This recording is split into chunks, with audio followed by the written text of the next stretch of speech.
Fuck it, we'll do it live.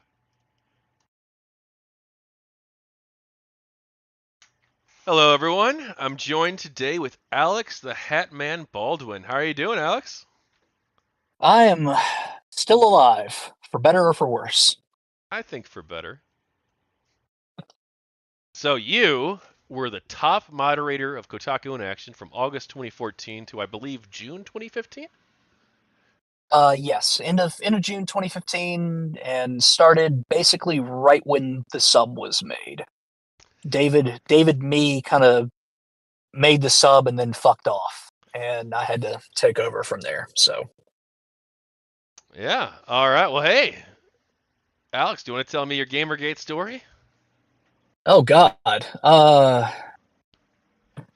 where do I start? I guess I start from the start naturally.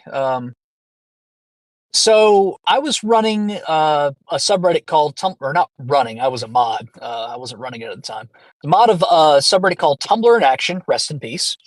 Um, we talked about social justice nonsense, and a post came up there about the Zoe Quinn affair, which was being called the Quinspiracy at the time, and we thought it was kind of a big deal because yeah, that's kind of a big deal, big gaming drama there. And at that point in time, I had just started the Tumblr in Action podcast, which only lasted I think 4 episodes, so wonderful. Um, but we had dedicated one of our episodes of the podcast to the whole Quinspiracy affair, and I got to interview Mundane Matt and Matt. I forget what his last name was from the Fine Young Capitalists. You might remember, um, but interviewed both of them about the Quinspiracy. Mundane Matt because he had his video DMCA'd by Zoe Quinn, and Fine Young Capitalist Matt because, of course, Zoe Quinn was instrumental in taking his whole campaign down initially. And from there, it just sort of it snowballed a little bit for a couple of days, and then David Me, who was just a Tumblr in Action regular at the time, made the subreddit Kotaku in Action, and he messaged the Tumblr in Action mods and was like, "Hey, does anyone want to help mod this sub? Brand new. It's for talking about the Zoe Quinn stuff and all the bullshit going on with Kotaku." And I jumped on board. A couple of other mods jumped on board. I forget who all did it, um, but we jumped in there, and then David Me just kind of fucked off. He went to go do his other things, and I just kind of took control of the joint from there. Started to set the ground rules. Here's what we're discussing. Here's some rules for engagement, and the rest, as they say, is history, I suppose. Yeah. And during this time, you received a lot of criticism from people from multiple angles for the way you ran Now, Kotaku in Action. that was towards the end of my tenure. Initially, there wasn't really any issues at all. We tried to be as hands off as possible in the early days. We didn't want to. Well, for starters, I mean, it was none of our primary subreddits. None of the mods. It wasn't our primary subreddit. Tumblr in Action was our primary subreddit. Um, so we spent more time modding Tumblr in Action than Kotaku in Action, and eventually Kotaku in Action just went out of control.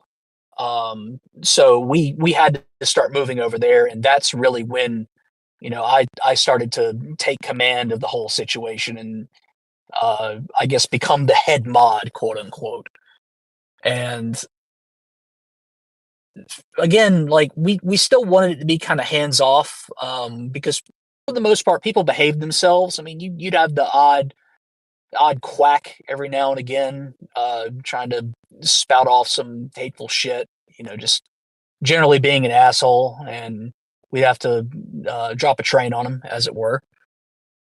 But for the most part, no, the sub was kind of fine. It's just around I think January or February of 2015 um, is when we started to see some posts that weren't related to GamerGate topics, um, like the protein world, are you Beachbody ready? Advertisements getting pulled, shirt storm about that astro or not astronaut.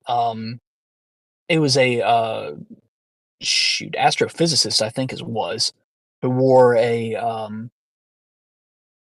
rather inappropriate quote unquote shirt during a what was it? It was like a lander landed on an asteroid or something, I No, a think. comet. Comet, okay. Um, but yeah, he in celebration he wore a shirt that his friend made him, and it didn't look very professional or appropriate, and people gave him shit for it because, of course, people gave him shit for it. Um, but those two topics just weren't related to Gamergate at all. So I said, "Hey, these need to go.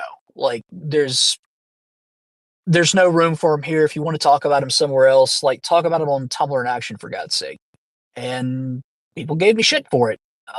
They said it was kind of fucking ridiculous that we've been so hands off up until this point, and let the users and the upvotes decide what's on topic and what's not. And Gamergate has no leaders, therefore, why should we, as moderators, decide what topic is relevant for Gamergate and what isn't? So eventually, I relented on that, and things were okay for a little bit, and then more off-topic stuff started to creep in, shift the Overton window, as it were, and I decided to put my foot down on it, and I got a lot of shit for it.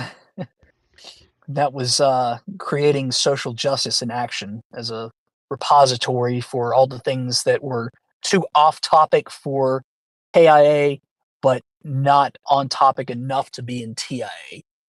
I mean, yeah, they were worth discussing, but not in those places. So they needed a home, and that's what social justice in action was supposed to be. And then someone found out that I was planning on moving all of uh, the social justice topics to that subreddit while I was on vacation at that, and started a huge kerfuffle over it. Um, so like the first day of my vacation was just me responding to drama and shit, and the other mods had to tell me like, dude, just enjoy your time off. We'll handle the shitstorm, because I kept getting dragged back into it.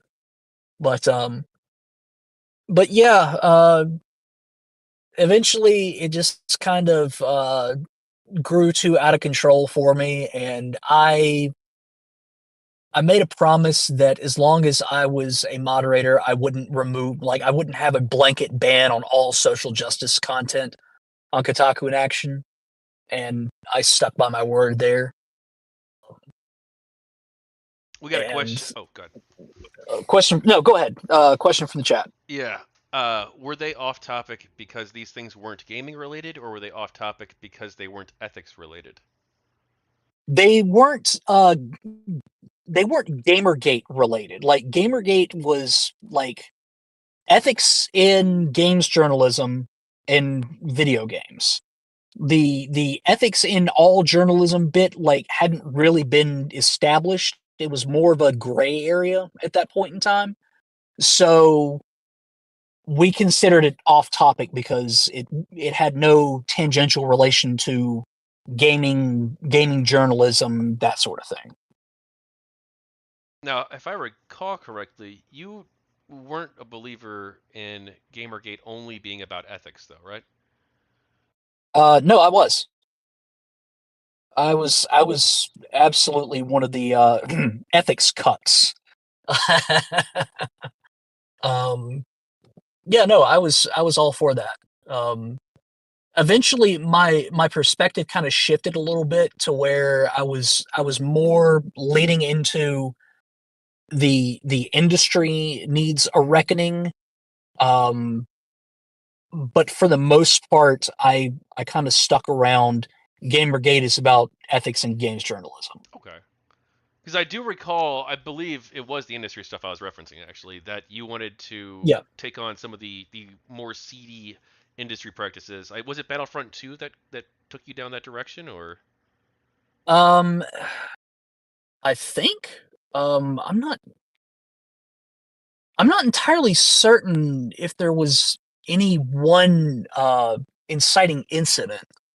I think I was just like convinced gradually that there were some issues in the gaming industry because I wanted to talk about crunch and shit too.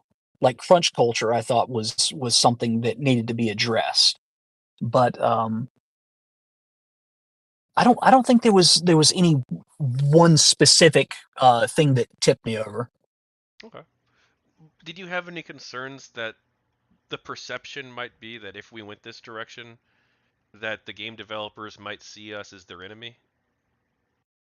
Um, I mean, Gamergate's image was tainted from the start. Like there's no getting around that.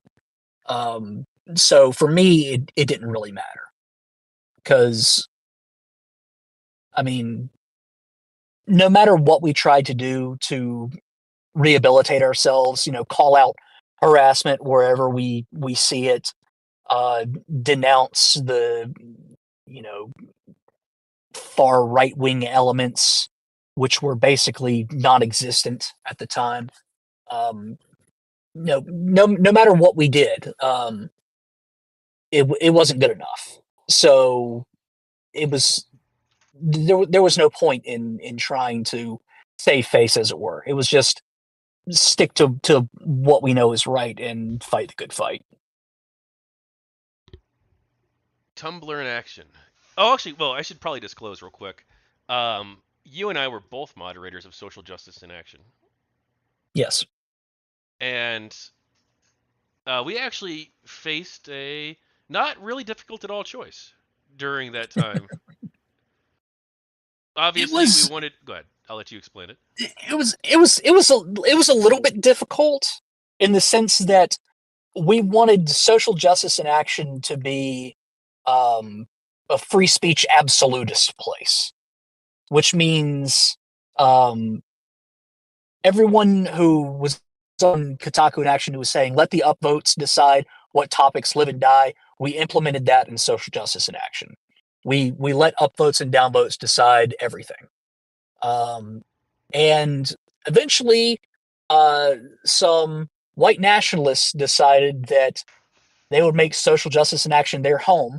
And I don't mean like guys who I'm just accusing of being white nationalists. I mean they they had the whole 1488 shit in their usernames. They were posting links to Stormfront. Yeah. Um, straight up like undeniable. These guys are white supremacists. Well, it wasn't Stormfront And usually, right? Because Stormfront, I think, ceased to exist, but it was a spin-off of no, Stormfront. no, it was Stormfront. They actually posted links straight to Stormfront and in the forums too. I mean, Oh, they are still it was around. Never blatant. mind.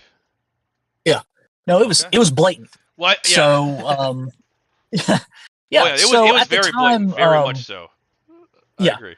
at the I can't at the confirm. time, we had addressed the situation because a couple people had come to us in mod mail and said, "Hey, what are you going to do about these guys?" And we said, "We're not going to do anything. Just if you don't like it, downvote it, and move on." The problem is there were enough of the white nationalists to keep things upvoted and keep them on the front page. So, and not to mention just continually posting shit to where the front page would often be flooded with Nazi propaganda.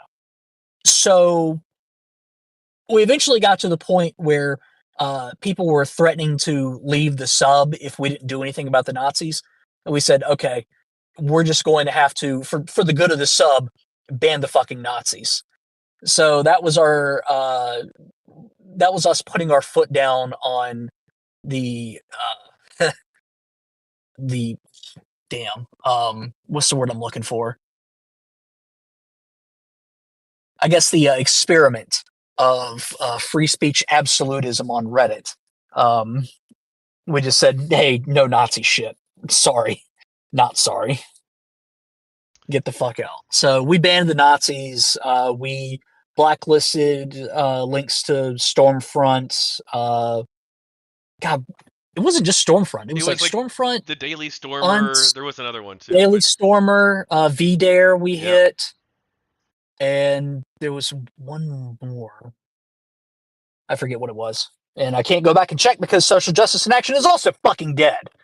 So, oh, rest in peace. But anyway, yeah. So it goes without saying, fuck the Nazis, the actual Nazis, not just the people that are accused of being Nazis. We're talking like the real flesh and blood 1488 fuckers. Yeah.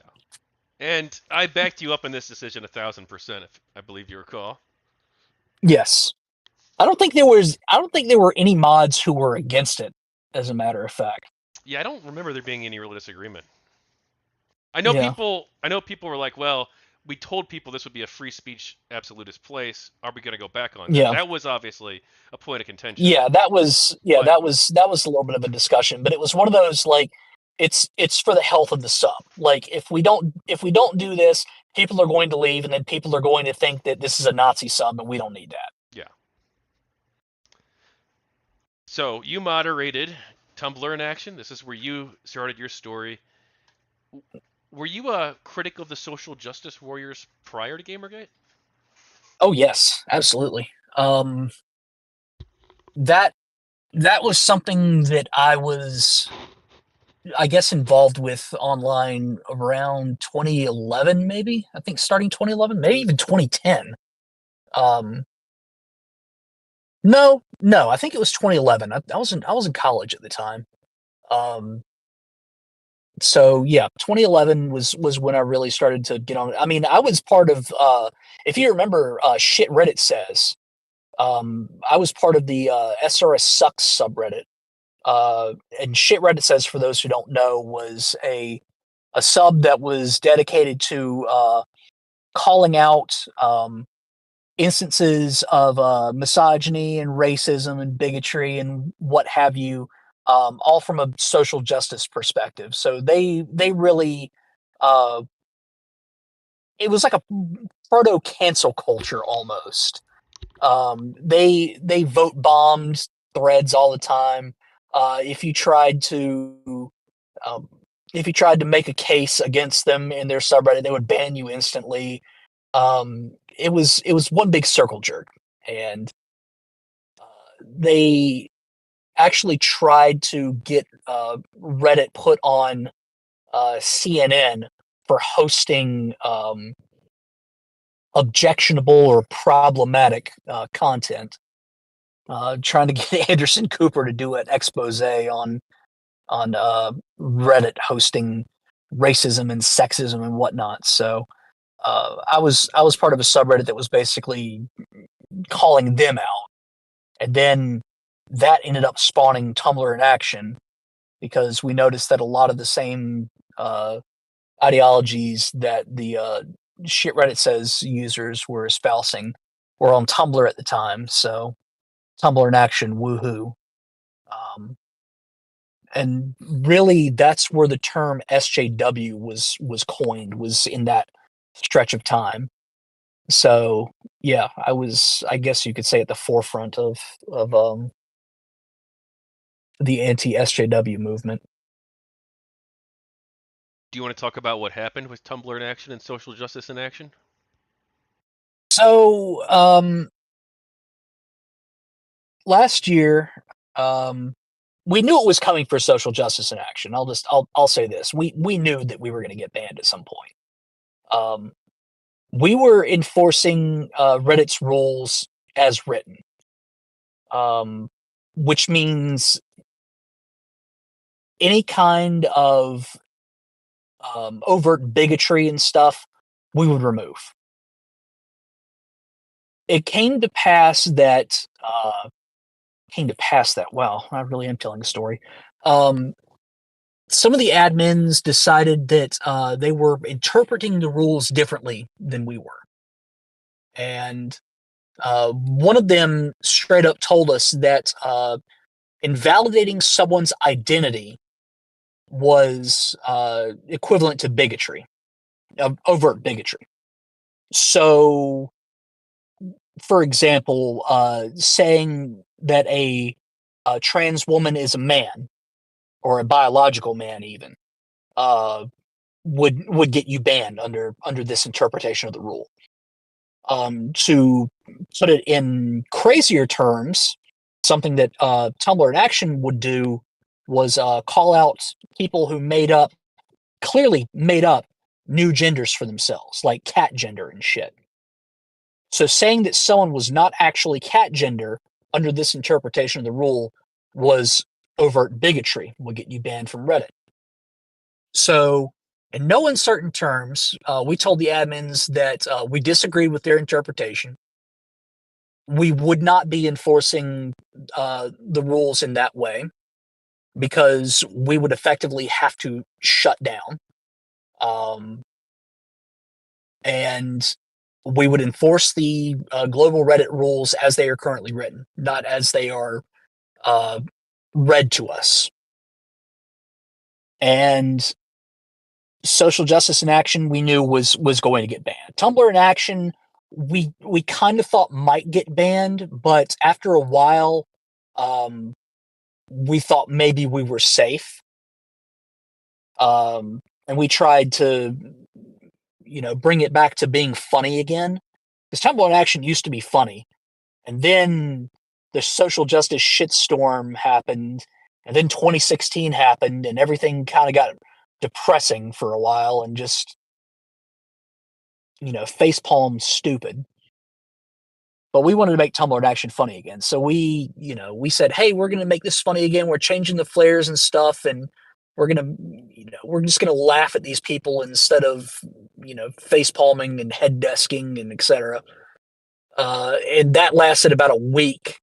And then we got the letter that Tumblr in Action had been shuttered. Closed down for, what was it? Promoting hate. Promoting hate. And Social Justice in Action got the axe on the same day. And Tumblr in Action's mod subreddit, which we called, as a sort of tongue-in-cheek thing, TIA Führerbunker, everyone was demodded from that. And then that was banned for not having any mods, which we found extra hilarious. So we went down with our middle fingers held high. I regret nothing. I All right. regret nothing. Well, hey, Hatman, what is a social justice warrior, and what makes them bad in your eyes? A social justice warrior would be someone who is an intersectional activist. Intersectional being, of course, someone who believes that there are intersections of oppression. For example, racism, sexism, transphobia, etc.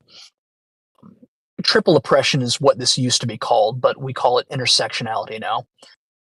But an activist of that sort who is often very outspoken and does not take any kind of criticism of their activities, nor do they engage in any good faith conversations with any opposition at all. Uh, I would say that these people are dangerous because, frankly, they're killing discourse. This kind of idea that there are some topics that should never be debated, or as they would say, should not be platformed, is how you ultimately ultimately destroy the concept of free thought. If you can't discuss an idea, no matter how horrible it may be, if you can't have a discussion about it, why it's wrong or why it's right, whatever, you're never going to learn from it. Being told what is right and wrong is one thing, but everyone should have the right to decide for themselves and to understand it for themselves. And you don't get that kind of understanding by just being told, hey, this topic is not to be discussed in any manner. All you need to know about it is that it's wrong. Or all you need to know about this is it's right. It's not up for debate, as they like to say. Everything is up for debate. I mean, this is how the marketplace of ideas works. You have to have that kind of discourse and discussion to maintain um, any kind of freedom of thought, and really to maintain society as a whole. So you believe that there should be a very big Overton window, but you also support banning the Nazis. Wouldn't some of the social justice people say, you have lines too, so do we? We just draw them at a different place than you do. Sure, but at the same time, there is a time and place for all these discussions. Um, I'm in favor of, for example, certain forums establishing rules as to what can and cannot be discussed there. What types of people that they would ban. If they want to ban racists, let them ban racists. If they want to ban everyone who is not an anti-racist, um, let them do that. Uh, the not everywhere is part of the marketplace of ideas, but the marketplace of ideas can be found everywhere. I know that sounds kind of weird, but um, I think I think academia is probably the best place for these discussions to take place, because academia seems to be the public forum, as it were, and a lot of hard things can be discussed or should be discussed freely. But again, because we have interference by these social justice warriors or intersectional activists, um, we can't have these discussions in the places where they should be held.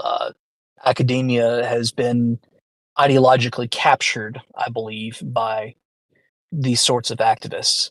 And the places where you should be able to say, hey, let's have an honest discussion about, these difficult issues and figure out, why they're wrong or if there's any redeeming quality to them at all, is instead told no, like you can't have these discussions. It's censorship basically.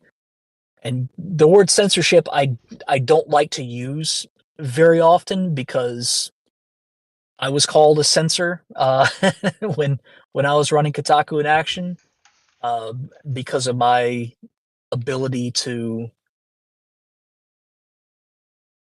or not really ability, but my desire to remove certain topics from discussion. And sure, I guess there was some legitimacy in calling me that, but like I said, there's a time and place for it all. I think that's what it ultimately boils down to. And um, I suppose that the biggest place where uh, we would draw the line, going back to your comment, would be you can draw the line in one place, but not draw it in another. But if you draw the line consistently, no matter where you go, I think that makes you an enemy of free speech. What if they I hope say, that makes sense. wouldn't they just say, yeah, we don't support the government censoring you, so you're free to go stand and picket with a sign saying, God hates the word I can't use, like the Westboro Baptist Church. Yeah. Um, you can do that, but you just can't do it on Twitter. You can't do it on Reddit. You can't do it on Facebook. You can't do it on YouTube. Aren't they still allowing, in their view, the marketplace of ideas, just not on these specific websites? I suppose you could say that they were, but it doesn't. It's not as easily drawn as the God hates figs, if I can say. Go ahead. Say, hey, you can say whatever you uh, want. I don't know how YouTube feels about that word, so I don't want to. I want to be a little bit careful. Like I'm what not fig? someone who's afraid of words. Um, but anyway, no, like it's not as clear cut as that. Like it's not as clear cut as hey, we're okay with Nazis having a rally in you know New York City or something. But we just don't want Nazis to be able to talk on any of the major social media platforms. You know, okay, it's not as simple as that. It boils down to there are certain ideologies that we don't want anyone getting influenced by on these platforms, and so forums where you are, or not necessarily forums, but instances where you are discussing, for example, whether or not a person is the gender that they claim to be. Discussing that opens the door to people being transphobic. Therefore, we cannot have that on these platforms because that enables transphobia, and enabling transphobia is transphobic, and therefore having these discussions is ultimately transphobic. Like it's there is some logic behind it, but the logic is necessarily flawed. Um, Having a discussion about that doesn't always end up with everyone involved in the discussion holding a certain worldview. I mean, it doesn't. You can have people arguing against it, and would you want them to be silenced as well, even though they're on your side effectively? I, I would say no. I don't think I don't think it's necessary to censor ultimately both sides of a topic, um, both sides of a debate, uh, when the debate itself, or because the nature of the debate itself is objectionable. What do you think about how the American right wing is now responding to what they call wokeness? I think honestly they're going a little overboard. Um, Anything woke is, well, I'll just I'll lay it out here, and this is probably not going to win over anybody on me. It might make me a few enemies. Woke is the right wing way to say problematic. We hear the left say problematic all the time, which basically just means offensive. Woke is the right wing version of that. Woke is what's offensive to the right wing. It has its place. I mean, you can call things woke when you intend on uh I guess shining a light on certain attitudes, certain terminologies, certain ideologies. Um and sure, but ultimately at the end of the day you are just saying that it's offensive to your sensibilities. And it's not really advancing discourse, it's not getting anybody anywhere. It's not um excuse me, it's not doing much except rallying the troops that are already on your side and making enemies of the people who you were already against. It doesn't serve much of a purpose except for, I guess, propaganda. Um, so woke, I think, has outlived its usefulness for the most part. And if we want to actually get to discussing ideas and having discourse, I think we need to drop terms like woke, terms like problematic, um, or at least stop using them so frequently. Because like racist and sexist and homophobe and transphobe, like they've essentially lost all meaning. What about terms like social justice warrior? I would argue the same thing, except social justice warrior has kind of fallen out of favor in recent years, in favor of a term like woke. Um, but I would say the same thing, honestly. Is your disagreement with these people because of their tactics and no platform attitude or anti-free speech attitude, or is it that you disagree with the ideas that they present?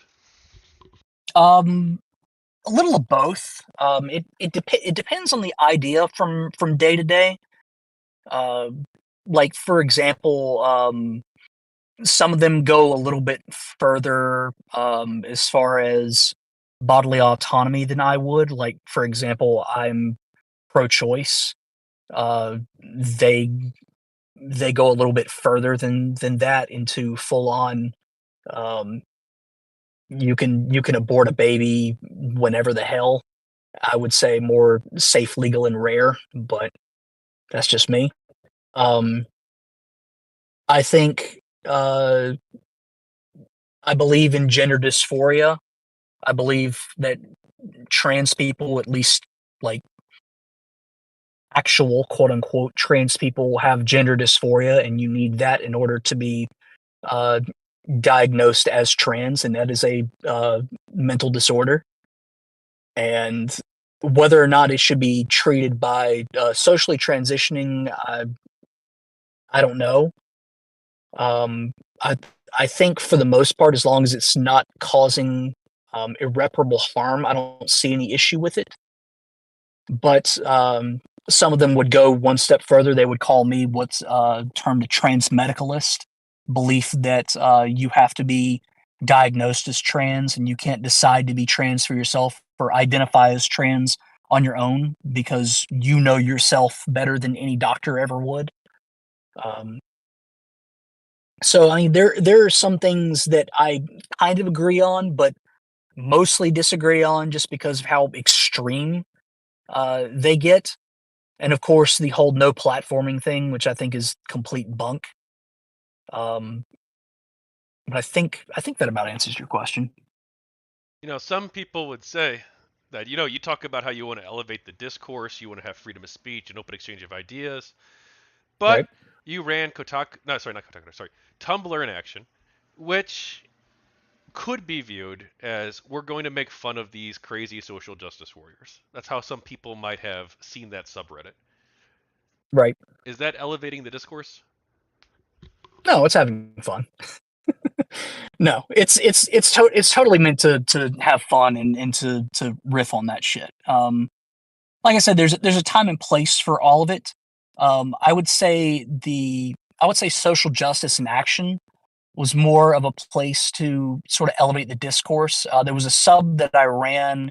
I don't know if it's still alive. It might be dead now. Called the Cultural Divide. That was supposed to be exclusively just discussion topics about these sorts of issues, um, or really culture war issues in general. But those are the places to elevate discussion to have discourse. I don't think it's wrong to have places where you can have fun too and just sort of make fun of everything. Have it be kind of that chaotic element, as it were. As long as that doesn't take over and become like the entirety of the discourse, I think having a place like that is still fine.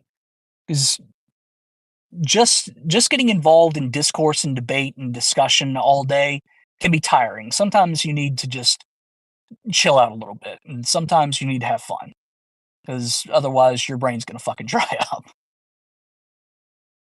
I'm sorry, you cut out. You said otherwise, and then. Otherwise, your brain is gonna dry up. So you think that there's a value or a utility to having, like, hey, look, I just spent 8 hours having like a super deep philosophical conversation. Now it's time for me to just make some shit posts and maybe do some blood sports or whatever and have some fun. Yeah, yeah. I think there's some value to it. I mean, it's the nature of it's human nature, I think, to just want to have fun and stop taking everything so seriously for a while. And I mean, you can joke about serious topics as long as everyone knows it's a joke. I think it's okay. What made the Zoe Quinn and Kotaku stuff interesting enough to talk about on your podcast and on this new subreddit community?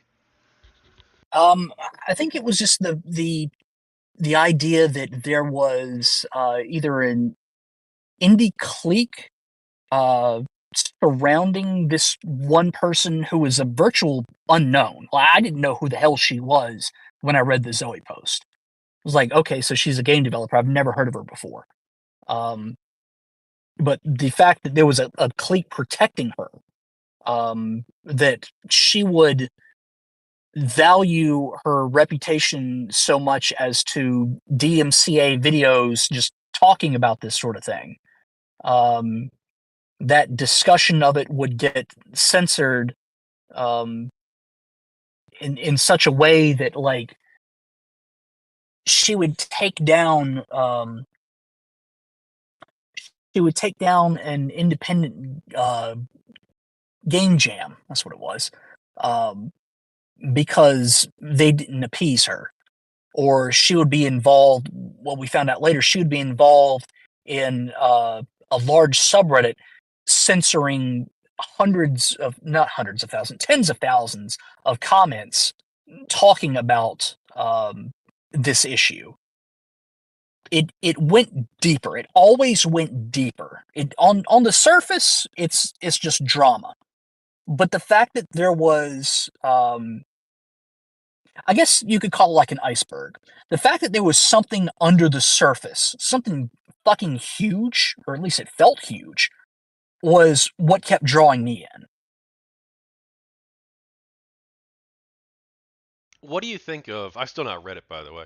Probably I might at some point as like a part of like this active journalism. But the Zoe post. What do you think of that and the Five Guys, IRC channel, things like that? I was never in the IRC channel. Well, I was in one. I think it was in a KotakuInAction IRC channel. I think we set one up, but I was only in it for a couple of days at most. I didn't really do much with it.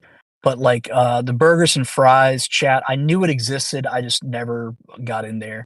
But as far as the Zoe post itself, like I said, it just felt like drama at first. The real interesting tidbits were the implications that the guys that she had slept with had a hand in advancing her career, um, especially by giving her an award that she might not have deserved. She might have gotten straight through nepotism. Um, I mean, that's kind of a big deal. And to clarify, that wasn't the Um, Grayson one. That was a different conflict of no, interest. that wasn't Grayson. No, that was Robin Arnott, I think. Um, but no, Nathan Grayson. That one was kind of weird because when his name finally, I don't think he was named outright in the Zoe post, but when people found out that he was one of the five guys, they just kind of assumed that he had been writing about her and giving the favorable reviews to her games, and I use the word games very loosely here. Um, but that ended up not being true. Though he did cover at least Depression Quest on Bro, I how think do you two not occasions. know? No, he covered Depression Quest with the Rock Paper Shotgun article. He promoted it over 49 other games. I thought he was doing that at Kotaku. No, well, there was a separate. There were two other articles at Kotaku. But one of them was about the game jam that failed, where he quotes her at length, I believe, Right, and then the other one was actually before they were in a relationship, most likely. They might have been friends, but there's like not enough evidence to really draw that clear of a conclusion. right.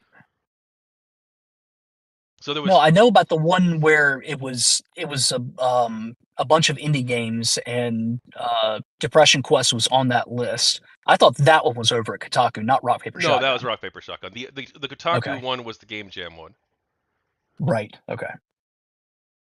There's still one. I swear there was another time where he promoted Depression Quest. Maybe it was to say that it had been greenlit on Steam or something. That was the rock paper shotgun article.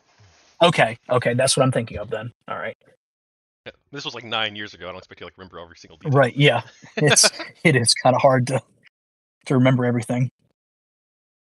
So you make the subreddit, or you don't make the subreddit. David Me makes No, the I didn't subreddit. make the You subreddit. come Yep. in, you take over. What's that like for the first? Well, I guess we can talk about the summer of 2015, but we'll get to that. Yeah. What was it like for the first, 8 or 9, 10 months? It was all right. Early days, just building it up. It always felt weird that it was gaining traction. Um, I personally did not expect GamerGate to turn into the behemoth that it became. Certainly not a cultural flashpoint, if you'll let me use that term. Um, but I never thought it would grow to what it became, and I certainly didn't expect it to become uh, almost like a full time affair. And that's probably a personal failing of mine because I did end up treating it as a full time affair, running KotakuInAction, doing GamerGate things. And keep in mind, I was in college at this point in time, so I was neglecting actual real life. Hey, this shit is going to matter things to be a fucking moderator on Reddit. So don't do what I did, children. I was fucking stupid. Um, it kind of became an obsession for me in a way.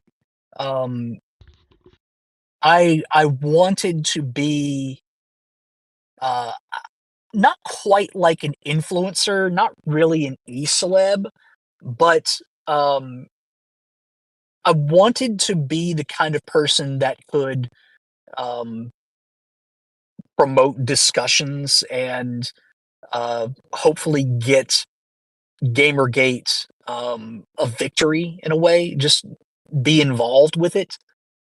And that's part of why I did the KotakuInAction live streams, which you can still find all but I think one on my YouTube channel. The one was requested to be taken down by one of the guests on board, and I said sure. Not going to name names, but that one's gone. Good luck if you can find it. Um, but anyway, I wanted to. I guess at the end of the day, I wanted to be liked by everybody, and that seems like really selfish of me to say, and it is. It's very selfish, but I didn't care about e-celeb status as long as people knew who I was and liked me and liked what I was doing and were able to talk and do Gamergate stuff. And to you, the Gamergate stuff that was separate from your dislike of the social justice warriors. Yes, I mean, well, there was some overlap naturally because uh, Anita Sarkeesian got involved, and Anita Sarkeesian was a name that had been known to us anti SJWs for a while. Um, Even before she did tropes versus women in gaming, uh, she had a YouTube channel. Um, it was the Feminist Frequency YouTube channel, and it was very low budget. But uh, yeah, I uh, I remember getting into an argument with a girl I was dating at the time about Anita Sarkeesian and the what was it, the straw feminist video that she'd put out.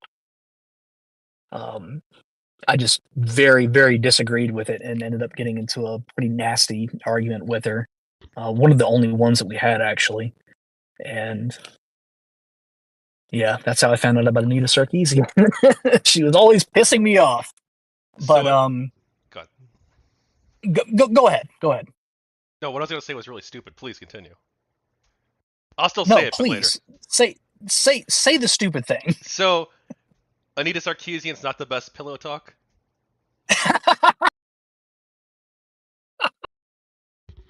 Oh no, no, she is definitely not. No. Um, but anyway, um, no, there was some overlap just because of her getting involved in. Uh, I think also the nature of criticism towards GamerGate as being misogynistic or uh, yeah, it was misogynistic at first. That was the term that everyone used. So naturally, that attracted a certain type of people to criticize Gamergate, which in turn attracted a certain type of people to criticize the critics. And yeah, looking back, I don't think there was any way to really separate the two. Um, but I did try. I did try. Now, it might be worth my own experience. I was a pretty heavy poster on KotakuInAction, I think you'd say. Mhm. Not as much as like on GG A bit. discussion and against Gamergate, but I was pretty active there. Oh yeah. Hmm. And it seemed like it seemed like for the first couple years of Gamergate, KotakuInAction was like a very chill place. In fact, well, it was a chill place if you're like a left wing or moderate person. It seemed Yeah, like a very, absolutely. very much like a pretty progressive community. Like actually, like very much actually pretty pro-trans, very much classical liberal, free speech, um, egalitarian community. I would say it was a little more libertarian than anything else. Um, but yeah, I generally agree with your assessment. Now, I don't think many people would look at what KotakuInAction became later on and use those same descriptors to describe it. No, no, it is a very different place today than what it was back then. And I looked at the numbers on this before I interviewed you. In the spring of 2015, I think KotakuInAction had like 30,000 people. Like that was it. And then in the summer of 2015, it was 50,000. And then now it's 150,000. So this subreddit has seen explosive growth over the course of the past 10 years. Or Hmm. well, that's 9 years, I should say. And it seems like at some point something happened. And then maybe the start of this was the summer of 2015. Something happened in the summer of 2015. Maybe you'll disagree. But I believe there was a very big decision about whether or not to allow non-Gamergate content on the sub. Hmm. And this was a very open discussion that was had with the moderators, with the community. You were very open and transparent about the conversation. Hmm. Um, somewhat perhaps to my shame, I believe I disagreed with you on this, and I actually wanted to open it up to everybody, which I later changed my Yeah, mind on. But I guess that's something that once you make a decision, you can't really go back too easily. yeah. Well, there were a lot of people who, and I mentioned this before, wanted the upvotes to decide everything, to the point where they wanted it to decide sub policy. I think it was some carryover from Chan culture too, that mods are just jannies. They just clean up the trash. They don't actually set the rules for discussion, or at least they shouldn't. They shouldn't have that power. And that was At least it seemed like the prevailing attitude at the time, that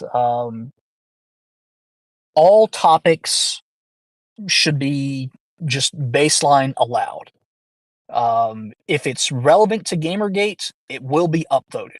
If it's not relevant to Gamergate, it will not be upvoted. And that should be the system. And we, as moderators, disagreed with it. Um, we had conversations with members of the community that we thought could be fair minded, at least, not necessarily unbiased, but fair minded.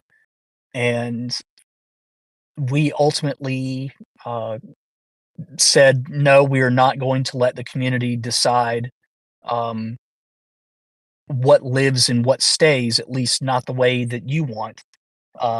We're going to, oh shit. It wasn't the point system.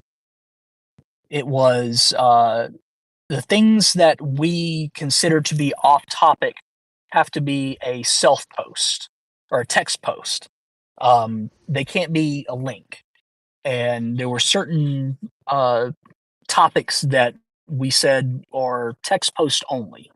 And the reason why we said this is because we don't want people to basically become karma whores in here. We don't want people to get their imaginary internet points from posting a whole bunch of like outrage articles, for example, a bunch of bullshit.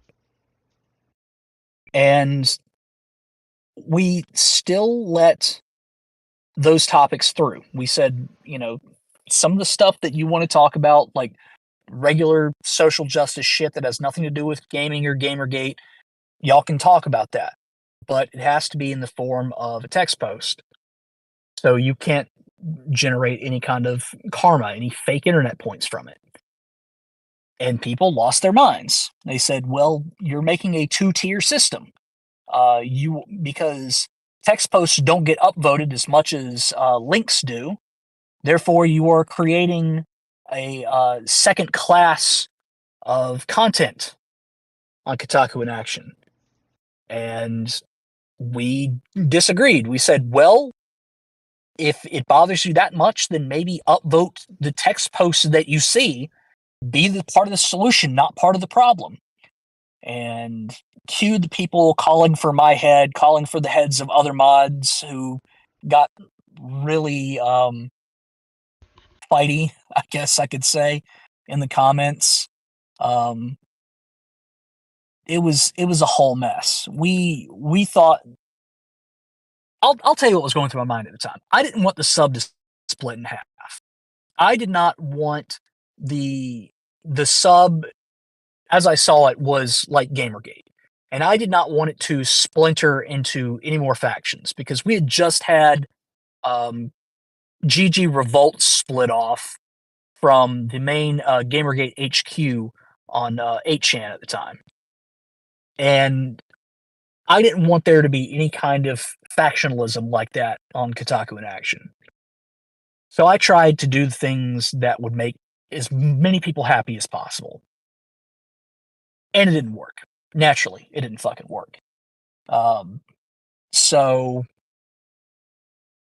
yeah, a lot of people were angry. A lot of people called for my head. I got some nasty DMs around that time, and it was just not fun. It was not fun. And after the self-post rule, you mentioned this very briefly. You later moved. I don't remember if where I disagreed with you. I disagreed with you on something on the mod stuff. I don't remember if it was the self-post or if it was the later point system, which I actually think the point system was actually kind of a really smart idea. But you It tried ended this. up working way better than I thought it was going to.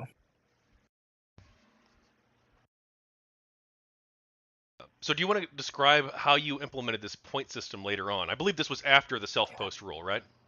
No, I wasn't around for the point system. The point system was Ah, after I'd already stepped down, okay, okay. so And I didn't have a hand in that one. during this summer of 2015, obviously you don't have to talk about it, but you had some mental health problems.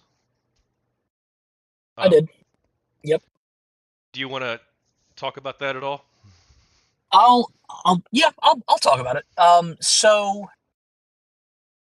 for a couple of months, between God, I think it was March, between March and May or maybe June. Um, don't remember exactly the details of that one, but I had found out that I've been losing time. Um, someone had pointed out to me that I had spent time with somebody that I don't remember ever spending time with. Someone had like visited from out of state, basically, and I was like, I don't remember meeting this person in person at all. And later they showed me photos of me and this person. I'm like, I literally have no memory of this at all. Um, and then came the allegations that I had been false flagging harassment on GG Revolt on 8chan. And Hot Wheels, the admin of 8chan at the time, um, checked the IP stamps for some of those posts versus a post that I had made with a photo of myself for it. So one that was known to be from me, and found out that the IPs matched. So it did seem like that I was false flagging on 8chan. And again, I had no memory of it, none at all. I don't deny that it happened. It's just I don't fucking recall it. I got myself checked out, had a mental health evaluation, and I was told that it was likely due to stress, that I had had some dissociative episodes, and that I should probably consider therapy. And I noped the fuck out of there because I did not want to do therapy. I was deathly afraid of it. I didn't want to know what the fuck was wrong with me. And yeah, that kind of complicated my relationship with KotakuInAction and GamerGate. Well, I'm glad you feel comfortable talking about it. A lot of other people have talked about the stuff they've experienced as well, and I hope that it's that they feel better for it, and I hope that other people who are depressed and unhappy and have mental health problems feel more comfortable um, sorting those out and are in a better spot. I think that's kind of important in our society. It is. It is.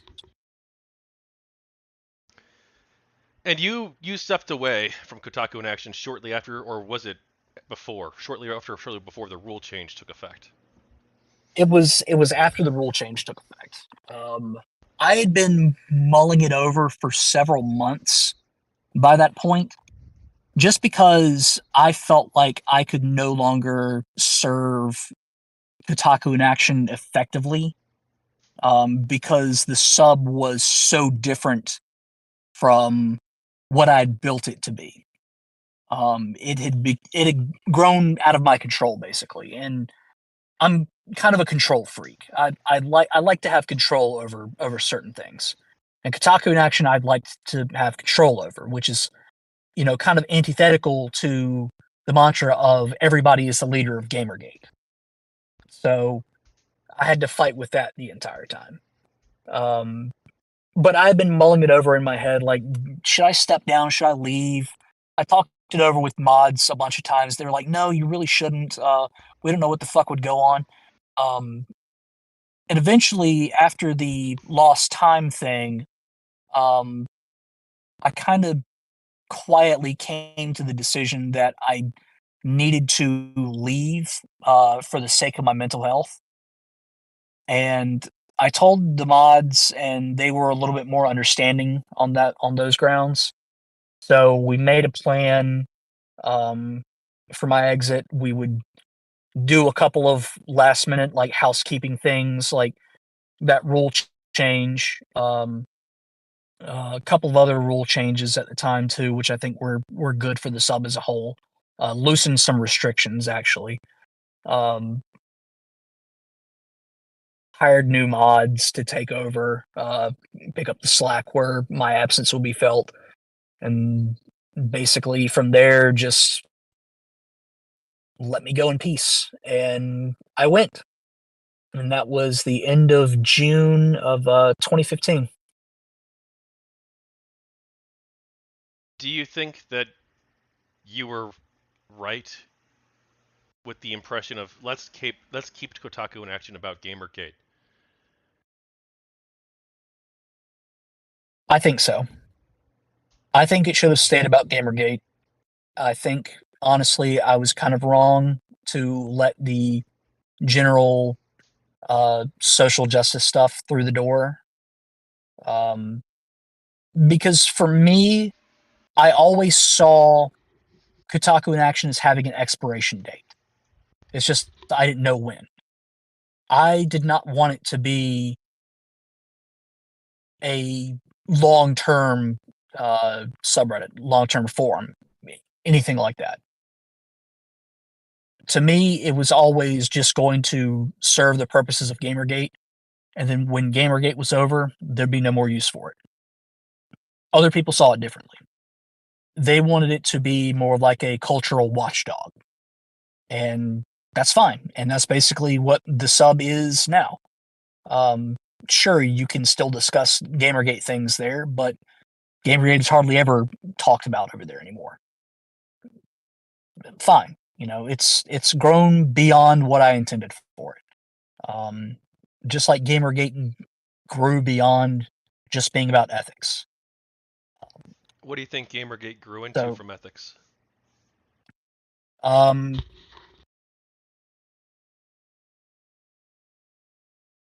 it grew into the culture war, for better or for worse.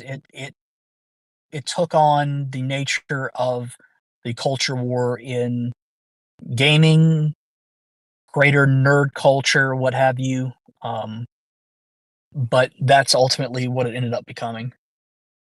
And I had warned about this early on. I said if you let it become about the culture war, then Gamergate is not going to win. Um, it's going to be a battle fought on their terms because they want it to be a cultural fight because that's where they're strong, and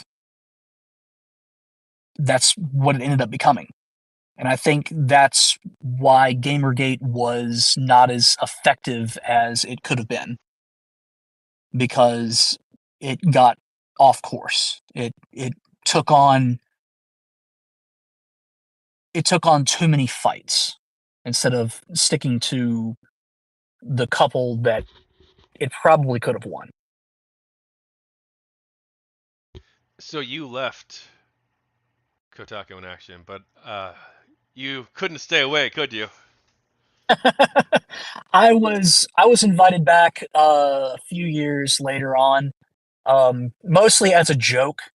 Um, I kept in touch with a couple of the mods at the time, and one of them was like, "Hey, you want to get modded back just for the hell of it?" And I said, "Ah, fuck it, I'll do it for the hell of it." And they let me on the team again, and literally all I've done since then is basically just act as a consultant and a uh, crotchety old fucker. I am I am known for talking about things back during the Hatman administration in the mod Discord. You recently were on the Tim Pool show to debate Brianna Wu on Gamergate. At least that's how Tim framed it. Though, That's how I was sold the show that it would be a not so much a debate but a discussion about Gamergate and its implications for the greater culture war. Um, and I said sure I want to be a part of this, and then of course I didn't really get to be a part of it. It turned into something completely different. uh, But I have to ask your opinion. I know Brianna and Tim Pool talked for like an hour, and you talked for about 4 seconds, but we They never got to they hear they what you. talked for 2.5 hours. 2.5 hours, and I think I got maybe a minute and a half out of it. But I want to hear your feedback on what they were talking about. Is Sam Cedar bad faith?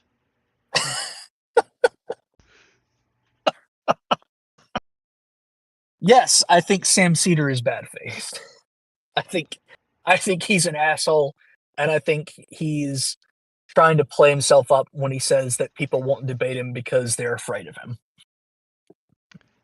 This is something that is maybe cucking the content in the book, so I'll provide a little bit of context. During the GamerGate discussion between Hatman and Brianna Wu and Tim Pool talked for like 40 minutes about whether or not this random YouTube guy is a bad faith actor. That's literally the discussion. And so obviously it's an inside joke in our community where we give Hatman shit. I'm sure Brianna Wu gets shit for it too from her people. Um, so anyway, that's the context for the book. But it's all in good fun. We do like Hatman, so I hope so. I hope I'm not a pariah yet. nah, you're good, man. So obviously, this isn't the first time you and Brianna Wu talked. No. The first time we talked, bit of a strange thing, actually. The story of my relationship with Brianna Wu. Um, I played her game, Revolution 60, on a live stream, no less. And this was my first time playing it, first impressions. So I played it. And someone, I have no idea who, to this day, I've got no idea who tipped her off that I was streaming this. But she came into my live chat and started giving me shit for being bad at the game. And she stayed for the entire rest of the playthrough. I finished the game, beat the game, um, and people in the chat were saying, "Hey, do a live stream with her. Do a live stream with her." So she followed me on Twitter. I followed her back. Uh, Asked her if she wanted to do it. She said sure. So we did a live stream afterwards, talking about the game and the issues that I had with it and her ideas designing it. And we didn't really talk about Gamergate stuff. We just kind of talked about the game and our experiences with it. And from there on, I mean, we would talk to each other on occasion. Um, Sometimes about Gamergate stuff, sometimes not about Gamergate stuff, just general nerd culture shit. Uh, she said she considers me a friend. I don't really know if I consider her one. But we've got sort of a friendly rapport between us at the very least. We still follow each other on Twitter to this day. She's the one who tipped me off to Tim Pool, asked if I wanted to be a part of it, and also Netflix as well. I think this is the first time I've said it publicly, but she asked or she put me in touch with some producers at Netflix to film something about the history of Twitter, and they talked about Gamergate during that. So I got to talk about Gamergate in the context of what it meant for Twitter. Flew me up to New York City for that, and that was fun. But yeah, it's been kind of a weird relationship with her, but I don't know. It's just I don't really know how else to describe it except weird. Like you wouldn't expect, one of the three literally who's of Gamergate to be friendly with the guy who ran KotakuInAction during the height of Gamergate. Were you bad at her game though? Not really. I think the video is still up on my channel. If y'all want to watch it, it's two parts. Um, The game was just like not super appealing to me at all. As an iOS game, it had swipe controls, and it really threw me off. It took a lot of adjusting to get used to it. Um, but I ended up beating it, and I ended up beating it a second time after that on the hardest difficulty. So I think I can officially say no, I am not the worst person at playing Revolution 60. How was the game? Um, Not that great. It felt more, it felt more casual in the earlier stages to the point where it was just kind of boring. And then it got a little bit more challenging later on. I don't know if that was due to the nature of the controls or if it was like an actual, skill increase in the game. I still don't know. Um, the plot was virtually nonsensical. I barely remember what it was about. But I remember being confused and oftentimes going like, "Who the hell is this character? And what the hell is this person's motivation?" I didn't understand it. And as if to back me up on it, at the end of the game, there was a ad for an ebook that you could buy that was basically like the whole backstory of this game. And I was like, if you have to have an ebook to explain the plot of your game, I don't think it's got a very good fucking story. So yeah, I mean, it was playable at the very least, and it's more of a game than Depression Quest is. So I can't be too hard on it because at least there was an attempt. An attempt was made. So you've said that it's weird to be friends with somebody who, I guess, like somebody would, a lot of people would say that this is somebody who was like a leading figure in the anti-GamerGate community. Had a very negative opinion of GamerGate, Mhm. and has claimed, I believe publicly, that GamerGate is a harassment campaign out to get her, or she thought it was at one point in time. I'm not sure that's still her view now. And you're maybe not quite friends, but like close acquaintances with this person. Mhm. How do you navigate that? It's it's something that at least in our discussions, she's come to the understanding that even though she believes that the greater Gamergate was about harassment, she's come to understand my position, that I was not in it for that. I was in it for ethics and to make a positive change in the gaming industry. And she's since admitted, at the very least, that she thinks that there were some noble intentions from some gamergaters, not necessarily all of them, as she says, but that at the very least, it wasn't completely full of bad actors. So I think because there is that level of respect, there can be some level of a relationship there. What do you think of that assessment? Um, I appreciate it at the very least. I appreciate that she didn't write me off as someone who was just out to get her, someone who was, just gonna insult her. Um, I appreciate that she, took the time to have a conversation about video games with me. I'll be honest, I was kind of hoping that our talk after playing her game was going to be like the first brick laid um, for a bridge between Gamergate and anti-Gamergate, but that ended up not happening. Um, I was hopeful that that was going to be the start of some actual discussions between the two opposing sides, but it is what it is, and it ended up being what it ended up being. But yeah, I was hopeful for that too. Actually, I'm like, well, hey, look, this could be a moment.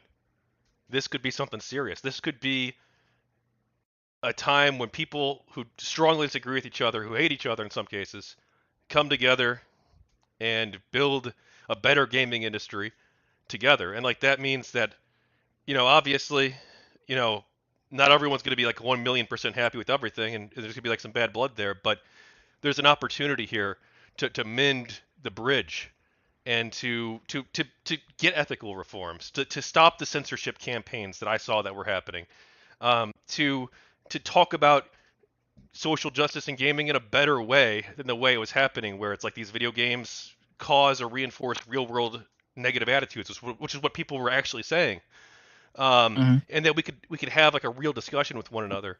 And I guess, like you said, that didn't end up happening. Why didn't it happen?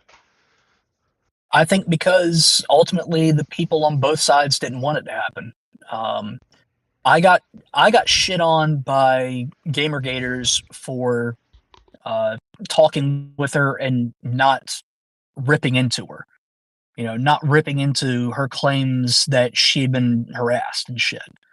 Um, and she ended up telling me later on that she got ripped into by people on her side for even having a discussion with me, even if it wasn't about Gamergate. Just the fact that she would associate with a prominent Gamergater was tantamount to treason, and she had to not quite rebuild her reputation, but she at least had to repair it from what damage had been done just from having a discussion about video games with someone who was on the opposite side of a culture war with her. And then, did you see when she talked with PSA Sitch? No, I didn't see that. I didn't see it either. But he was obviously a major GamerGate. Well, he was a GamerGate person, I should say. Mm-hmm. Um, might be interviewing him too. We'll see. But they had a conversation recently. I didn't actually watch it though because I wasn't really that interested. But maybe it'll be worth checking out. Do you think she's gonna agree to do an interview with me? I don't know. I don't know. I guess it depends on whether or not she finds it a valuable enough discussion to take place. Oh, well, hey, you're in touch with her. Let her know. I'm interested, for Yeah, real. yeah.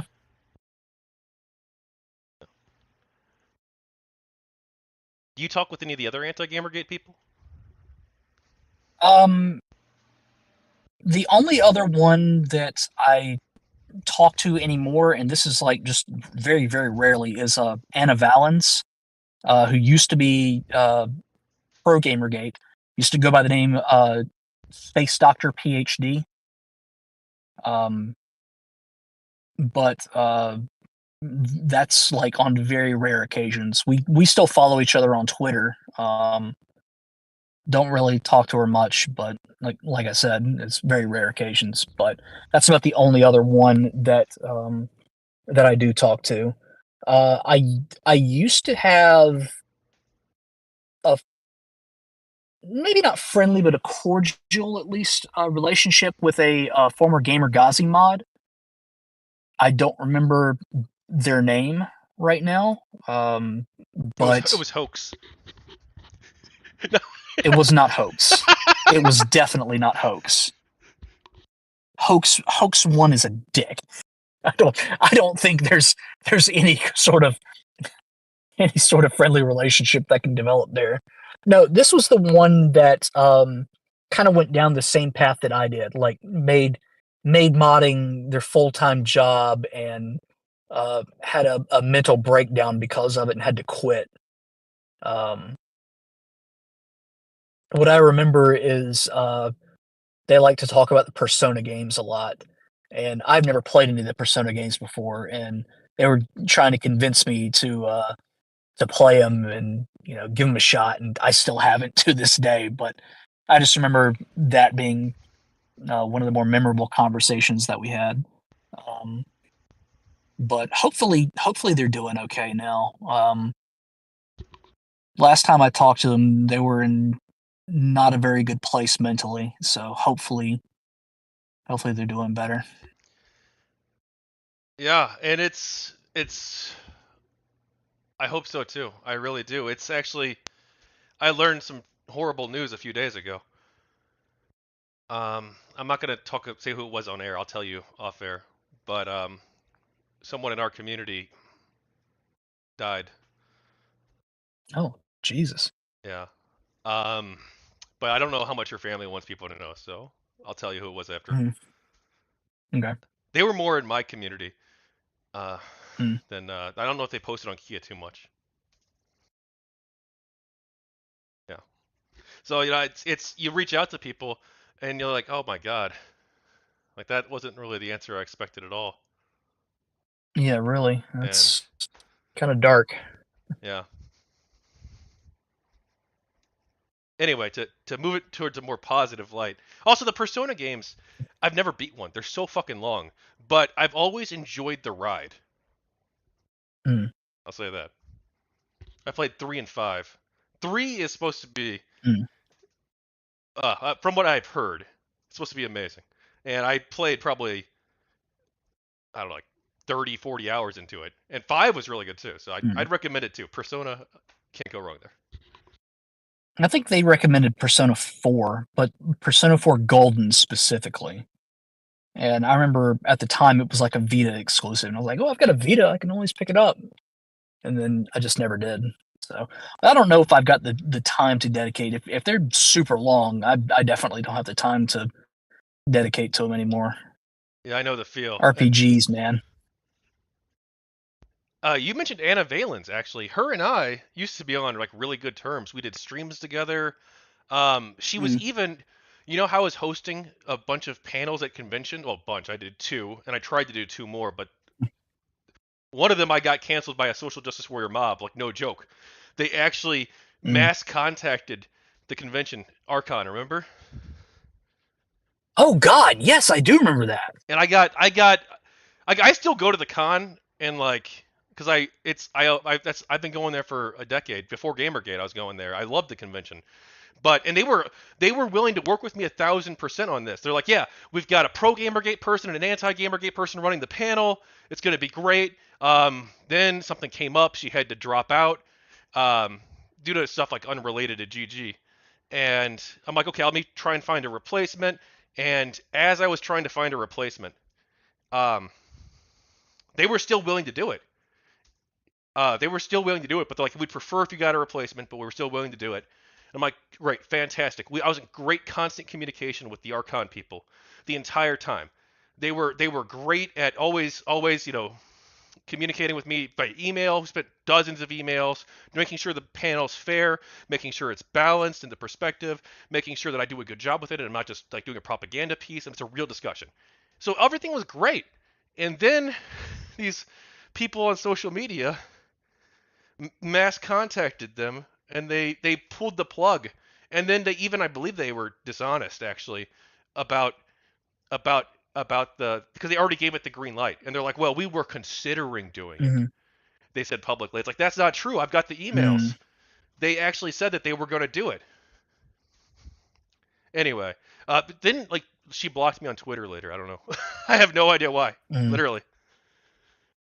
But if you want Weird. to reach out to her for me, I'd like to interview her as well.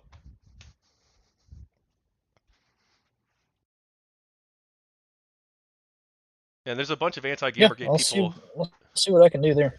a bunch of anti-Gamergate people I can get you in touch with too, because a lot of them are willing to talk. Um, but a lot of them who are willing to talk are the more moderate ones, which is cool. I'm glad that they're willing to have the conversation, but they're not going to be like the crazy, insane people. Yeah. Can you define what Gamergate was? What was Gamergate? According to me, or according to the According to you. everybody? According to me, Gamergate was a movement for ethics in games journalism that turned into more of a consumer revolt against bad practices in the gaming industry, and then turned into the first visible fight of the modern day culture war. Do you consider yourself a gamer? Do I still do? I don't really play video games as much as I'd like to anymore, but I've got an entire section of my living room dedicated to video games, so I would like to say I'm still a gamer. What does the term gamer mean to you? Um, Hobbyist, I guess. Um, I don't quite know if I would associate it with uh, a certain. Uh, I'll explain it this way. Um, a gamer is just an enthusiast for video games. And you can develop a culture out of anything you're enthusiastic for. I mean, there's like car culture, for God's sake, gearheads and shit, cinema snobs, fucking hip hop heads. People develop communities out of the things that they're enthusiastic about their hobbies. Gaming and gamers are no different from that. We're a little more outspoken, loudmouthed about it, but I think at the end of the day, we have more in common with uh, other cultures than other people think we do. Is the term gamer gendered to you? No, never has been. It's funny because I grew up playing video games with uh, boys and girls, so I never knew it as a boys' club sort of thing, or something that boys were supposed to be into, and girls were supposed to be into something else. Um, I played video games with female friends of mine. I played video games with my sister.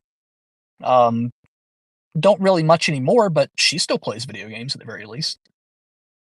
So it's not something that I ever saw um, any gender roles attached to.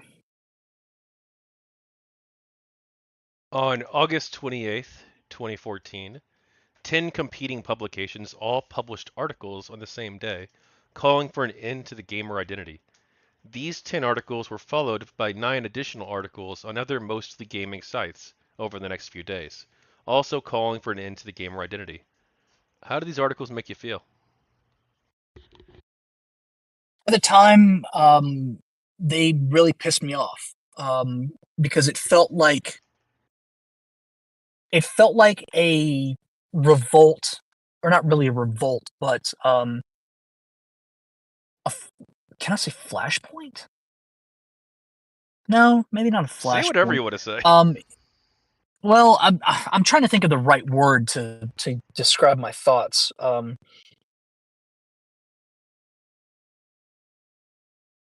It really, God, I can't find the right word to describe it. I'll go for a different angle. It pissed me off because it felt like gamer was being reduced to its stereotype for the sake of a straw man argument. Because I remember a lot of those articles said, well, gamers shouldn't be just male oriented, but then they go and say, well, gamer has been associated with the fat loser who lives in his mom's basement subsisting on Doritos and Mountain Dew the entire time. And like, well, gamer has always meant more than just that. Like, sure, that's the stereotype, but you can't boil it down to a stereotype. And it felt like just one big straw man argument. So I hated it. I thought it was stupid. I mean, if other um if other hobbyist cultures um were like gamers, then they would probably receive the same treatment too. But because gamer has a certain negative stereotype attached to it, we get singled out. In theory, the people writing these articles were games journalists. Why do you think they did this? So I did a little bit of research not long ago into what I thought were the origins of GamerGate. And I found a slew of pieces from, I think, 2007 up to 2013 discussing the gamer identity, and whether or not it was a net positive or a net negative thing to have. And a lot of the themes that were brought up in the Gamers Are Dead articles, um, I saw repeated in these earlier pieces. A lot of it had to do with the negative stereotypes associated with gamer. And it seemed like the authors of those articles wanted to either distance themselves from the stereotype as much as possible, or they wanted to sort of elevate um, their idea of what a gamer should be. Um, at least from the perspective of someone who is uh, progressive and open-minded and et cetera, you know, ad nauseum. And I think that is where we see the modern day gamers are dead articles. I think it comes from that idea that because we can't mold this identity, this stereotype into what we want it to be, it's more important to kill it outright. And if we have to be associated with it, then we can still control it to an extent, even if it means getting rid of it. So the origins of GamerGate go back to 2007? I think it goes back, honestly, um,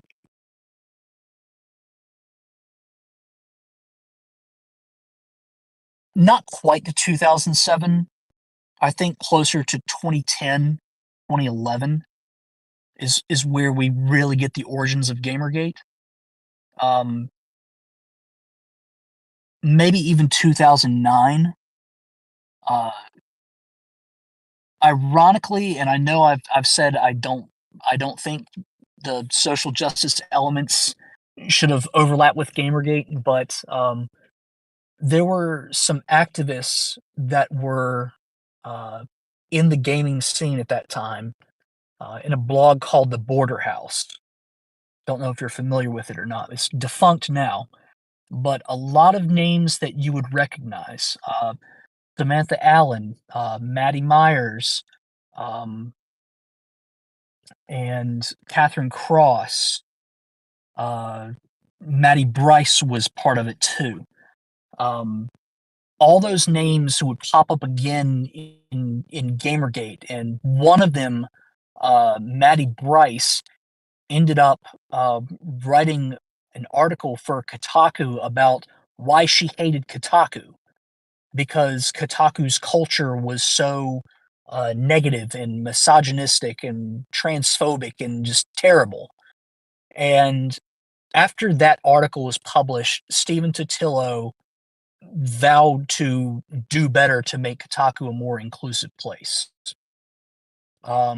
Samantha Allen similarly wrote a piece, an open letter to games journalism, where she basically said that games journalism should be not enthusiast press, but it should be something more elevated, more like cultural critics. Stephen Totillo again wrote on Kotaku, um, praising that, saying Kotaku is going to do better by this. If I remember correctly, Rock Paper Shotgun also addressed that as well. So the progressive activists ultimately did influence games journalism, and I think that is where we get the evolution of uh, enthusiast press into cultural critic, and then into more of an insulated, um, cliquish sort of nature, where they see themselves as being better than stereotypical gamer identity, leading in gamers are dead. Um, it's just a, I guess I could say it was a cultural fight in the end. Um, they set out to change hearts and minds, and make more uh, progressive minded people, and they succeeded. And Gamergate ended up being a, for them at least, a reaction to that. Um, they Gamergate wanted good journalism in the beginning. They weren't providing that. So what is their response? To call them misogynistic, setting up the culture war, I guess. This isn't something that I've talked about too much as a part of this project, but it is truly insane just how cliquish this was. Like if you like, there were Oh yeah. so many. Like people say that GamerGate wasn't about games journalism, but holy fuck, dude, that's what the anti-GamerGate people say. I should clarify, but there were so many different ethical violations. Like these people were all friends with each other, all the games Oh yeah. journalists, all of the I say all, but like large numbers of games journalists, all large numbers of indie developers, large numbers of people who ran Hmm. these organizations like the IGDA. Like they were all going out for drinks and hanging out all the time. And then they were Yeah. writing articles promoting their friends all the Yeah. time. I mean, go back and look at a lot of the Kotaku articles between uh, 2013 and 2014, and that are about games that other people have made, features or just little tidbits about games that have gone on sale, and tell me how many times you see an editor's note or an author's note that this person has a relationship with the subject of this article, because they had to add all that back in after Gamergate to make it seem like they weren't actually committing any ethics violations, but they weren't there pre-Gamergate. Wonder why? Yeah, there were literally over 100 violations that we've uncovered. Hmm. I'm on Deep Freeze right now. I'm looking at it. Now, what do you think of Deep Freeze? Um, God, I wish it was still being updated. Yeah, I really like Deep Freeze. I do disagree with their sensationalism, um, Mm. criticism of sensationalism, though. I understand why it's there and why they do criticize sensationalist news, but what they consider sensationalism is open to interpretation, and I think it might be better if we just Mm. avoided criticizing on those grounds. Or we criticize on those grounds, but it's not on the same level as some of the actual, you know, as taking like the Metal Gear Solid 5, like where they flew them out to the review boot camp and wined and dined them. Like we literally have proof of this with the Metal Gear Solid 5 Phantom Pain. Like that is on a Mm. whole different level than like we worded our stuff in a super inflammatory way to get clicks. Like that's not the same thing. Or maybe you disagree. No, I think we're on the same page there. Yeah. But I mean, Deep Freeze is an incredible resource, though. Um, Oh yeah, absolutely. yeah, I wish it was still updated. I might be interviewing Bone Golem, but he's barely around. I DM'd him like, "Hey, you around?" He DMs me like 2 months later. Yeah, what's up? And I'm like, I'm like, hey, you Oh would you man, want to be interviewed? Now I'm waiting another 2 months for him to reply. So that's a name I've not heard in a long time. yeah. So assuming he crawls out of his hole before I finish this project, he might be part of it.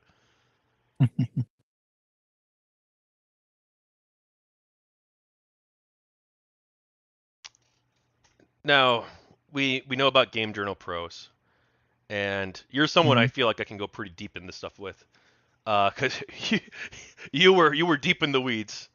Um, I was. Game Journal Pros did reveal a lot of blacklisting of people. Obviously, Alistair Pinsoff. There was a game developer as well. I forget his name, but they were blacklisting games journalists and game developers who they didn't like on this list. Some of the people were. Hmm. Not everybody in the list endorsed it. Um, and this list got leaked. These people are all writing for different publications. They are colluding with each other to engage in blacklists in some cases. But one thing that the Games Journal Pro list wasn't on there was coordination for the Gamers Are Dead articles. So why did all these articles come out at the same exact time? Um, so here's something that I noticed in my own research. And we can use Dick Wolves as an example.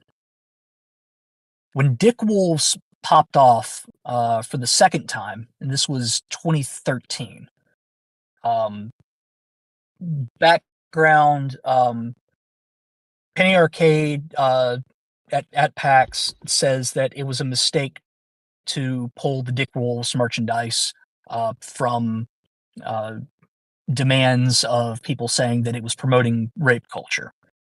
Uh, they pulled to not acquiesce to the activists, and they said it was a mistake in the end. A whole flurry of articles followed that. Uh, Most of them in the same 3-day period, saying how PAX was tainted and it was probably a good idea to boycott PAX from there on. I don't think there was any sort of coordination there because a lot of them referred back to the first couple of articles that mentioned boycotting PAX or the question of PAX or is it ethical to still read Penny Arcade after what happened there? I think with the Gamers Are Dead thing, we have the same thing. A couple of them got off, and then naturally people reading those articles write their own because a lot of them ended up referring to the first couple of them. I think Lee Alexander's ended up being like the centerpiece of all the other articles to follow. Um, and ultimately, yeah, I think that's what happened. It was more of a situation where people just took advantage of the articles that were written to write their own pieces, their own thoughts on the matter, as opposed to a coordinated effort to get them all out at once as like a sort of unified statement. I think you and I have thoughts on why they didn't just do well. Okay, we've talked about this clique and this clique of people who are very corrupt and Hmm. also very politically oriented. But these websites are companies, right? They want to make money. That's all they care Hmm. about in theory, right? Right, right. Why wouldn't they just say, "Oh, we'll slap some people on the wrist, throw up a couple reforms, throw up a couple of disclosures, call it a night, and everybody goes home and this doesn't become a big thing." Why didn't the executives or somebody step in and be like, "No, we're just gonna throw some PR statement out there and have it be over"? That I have no idea. I guess it was more profitable to milk the cow of controversy than anything else. Um, if I had to hazard a guess, I would say it's because Kotaku's traffic was ultimately not that affected by GamerGate. I seem to recall Stephen Totillo at one point said that Kotaku had some of its best web traffic months ever, like in the wake of GamerGate. And I think it's just because of people reading the articles there. I mean, this was before archive everything became the norm. And you spread an archive link and then you deprive that site of the ad revenue. So they were still getting clicks on articles. They were still getting shares. They were still collecting the ad bucks. Because we only saw any sort of issues when the advertisers were being contacted. Operation, what was it? Disrespectful Nod. Yeah. Yeah. So that's when we saw issues with the content. But I think also why they didn't just acquiesce to the complaints of GamerGate is because they knew they had egg on their face. They knew that uh, if they gave GamerGate a win, no matter how small, it'd make them look bad, and they don't want to look bad by any means necessary. So, Do you think there was anything of value in the Gamers Are Dead critique of the gamer identity? not really. I mean, like I said, it had rehashed some points that had been made in years prior. Um, and I find it especially funny that one of the people who said that they had a problem with the label of gamer was Yahtzee Croshaw from Zero Punctuation. He was actually one of the first ones to write a proto "Gamers Are Dead" article, um, and a lot of his points were basically just because it's a negative stereotype, and I don't like being associated with negative stereotypes, which ended up getting used later on. But I would hazard a guess and say that Yahtzee still considers himself a gamer, that he doesn't think that he's necessarily above that label like some of the other games journalists do. So why they're using his talking points, I've got no fucking idea. Um, yeah. When it's funny, like because growing up, like yeah, there were like the weird right wing morons, like Jack Thompson, who hated Mm-hmm. gamers and hated games and would denigrate people for being gamers. But like, who gave a shit? In fact, we took pride in saying "fuck you" to these people, and Yeah, we absolutely. we embraced the label, and we didn't care what they said. And I've always thought of that as like a very positive thing for gaming. And like obviously, like are there some people who play games and are assholes? Like yeah, there's billions of people who play games. Some of them are going to be dicks. That's just the way of life.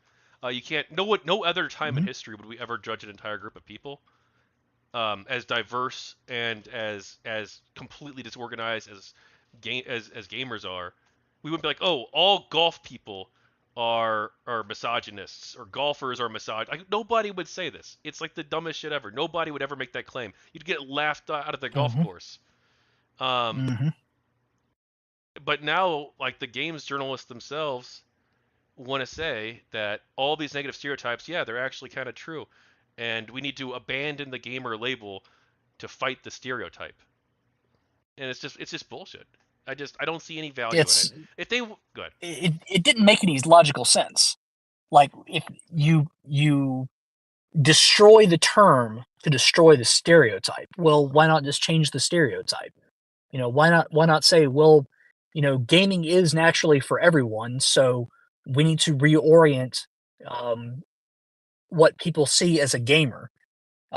I mean, you could have brought it back to like the casual versus hardcore gamer discussions of the early 2000 or really mid 2000s. Um, why the hell not bring it back to something like that? But no, they. I think it was ultimately more of a holier than thou element that was sweeping across at the time, where no, we deserve a term that we can create effectively, that we can set the parameters for. We get to decide what the stereotype is.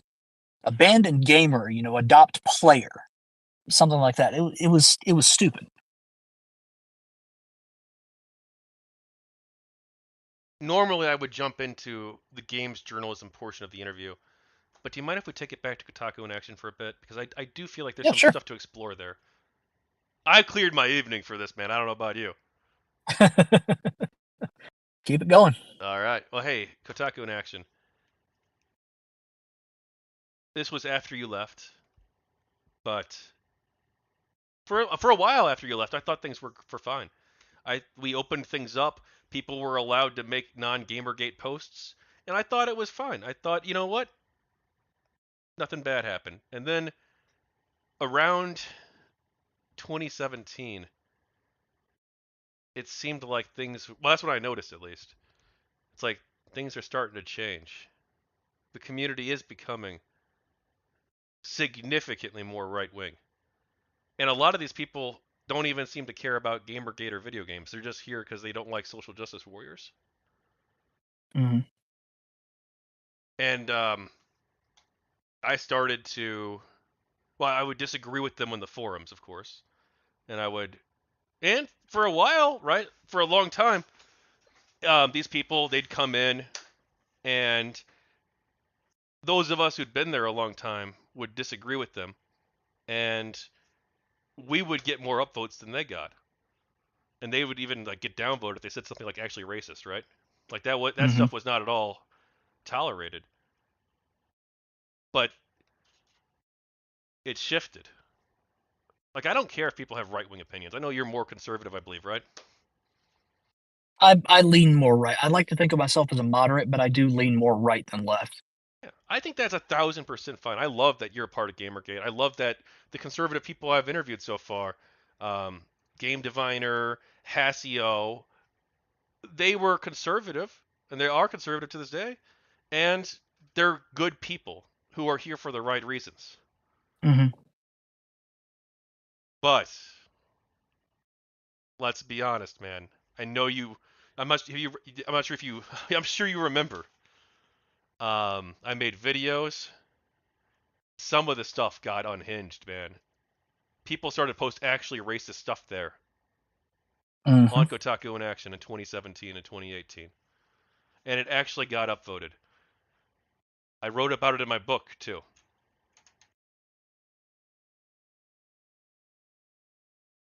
Yeah, I think a lot of it had to do with the nature of the 2016 presidential election. I think that kind of broke the dam on not so much like what is acceptable anymore, but it just let people cut loose completely. Um, and what I mean by that is we saw um, we saw a distinct right wing turn in social justice in action at that time too. Um, a lot of posts about just straight politics, like what the left is doing is evil, what Democrats are doing is evil, and just general pro Trump stuff. And I think because Kotaku in Action had um, it already had the no politics rule, or at least no unrelated politics rule, and it was being enforced hard around that time, if I remember correctly. Um, but shit still slipped through the cracks, and you could still get those uh, dare I call them far right posters who were attracted to the sub because they saw it as an anti SJW paradise.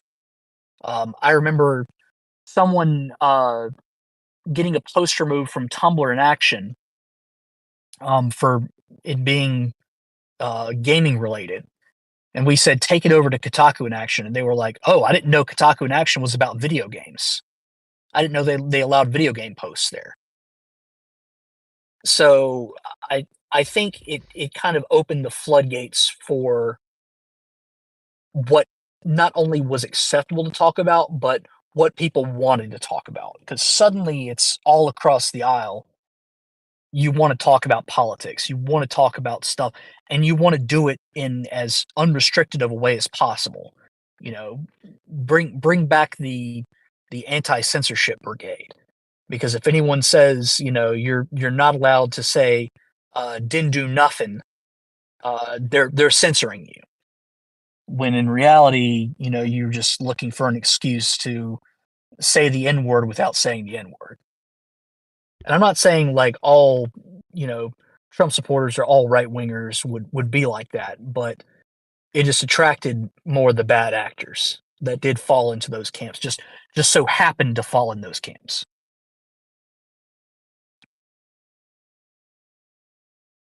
There was a time. I actually. Do you want me to just read these couple paragraphs that I wrote in my first book, and you want to tell me what you think? If that makes it easier for you, yeah, go ahead. Nah, fuck it. That's too much. I don't want to. This is your interview. I, but in my first book, I point out specific examples. For instance, two people who first time posted on KotakuInAction in July of 2017. They were getting six up. They got six upvotes demanding that left-wing entertainment be censored from society. People, this was remember I thought GamerGate was about creative freedom, bro. Right. Like what the fuck? These people don't even believe in the values of GamerGate. There was there was a thing that I remember seeing. You just reminded me of it. Oh, I'm sure Um, it's the one I'm going to mention in a minute, but please. um, if a space is not explicitly right wing, it will become left wing over time. That was a mantra that was repeated very often on KotakuInAction at that time. If it is not explicitly right wing, it's going to become left wing, or it'll be co opted by the left.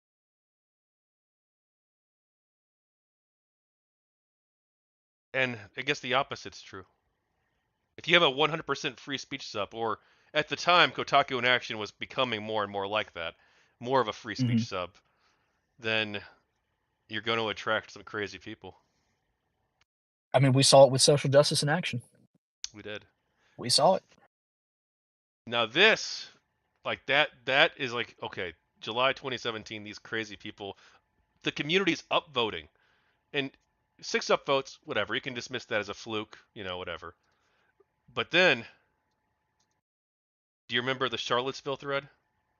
Hmm. Poster here defended the guy who drove his car and killed that woman. 30 upvotes. Though to be fair, the comments, including one of mine, got upvotes criticizing him, including 188 upvotes saying this is why people think we're a hate sub. Fuck you. And the moderators did Mm-hmm. ban him, and people who agreed with him on that, to their credit. Mm-hmm. But this is, and I believe this made it the front page of all of Reddit too. So it had a bunch of people who weren't even posters from Kia on there because it was Right. over 4,000. No, sorry, that was okay. So like it's a bit more nuanced, but I'm like, dude, this was the thing where it's like, okay, some KotakuInAction's gone to the dogs, man. This is insane. Mm. And I left sometime after that. I I still believe there was value in pushing back, but it just seemed like fuck it, there's more and more of these people every day coming in, and I just don't want to put up with this shit anymore. Yeah. I mean, I totally get it. I forget when the move um to KIA 2 happened. There was some big kerfuffle about um a rule being voted on. Like the community was supposed to just give feedback about a rule that was being mulled around, but they took it as, well, this is what we're going to vote on, and if whichever option gets more votes will become the rule. And it was something about, if I remember correctly, opening up more content, and they voted in favor of opening up to more content, and ultimately that didn't happen.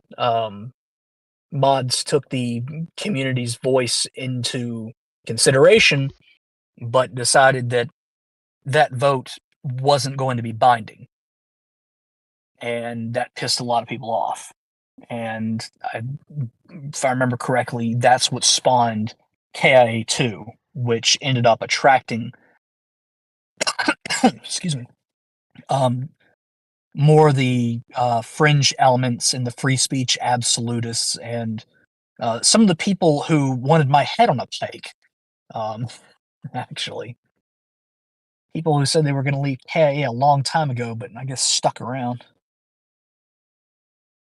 So what is KotakuInAction 4 today? Hell if I know. It doesn't seem like they know either. It seems like it's just a place for people who people who are sympathetic to the ideas of Gamergate to talk about culture war shit and bitch about the state of affairs for nerd culture. Do I you mean, that's just what it seems like nowadays. do you not allow culture war stuff anymore outside of gaming, or? Oh no, I mean they still talk about like the MCU going Oh, fucking sorry, nuts. outside of nerd culture, I meant. Sorry, because I Yeah, think no. that's the defining Outside line now, right? yeah, nerd culture is the defining line.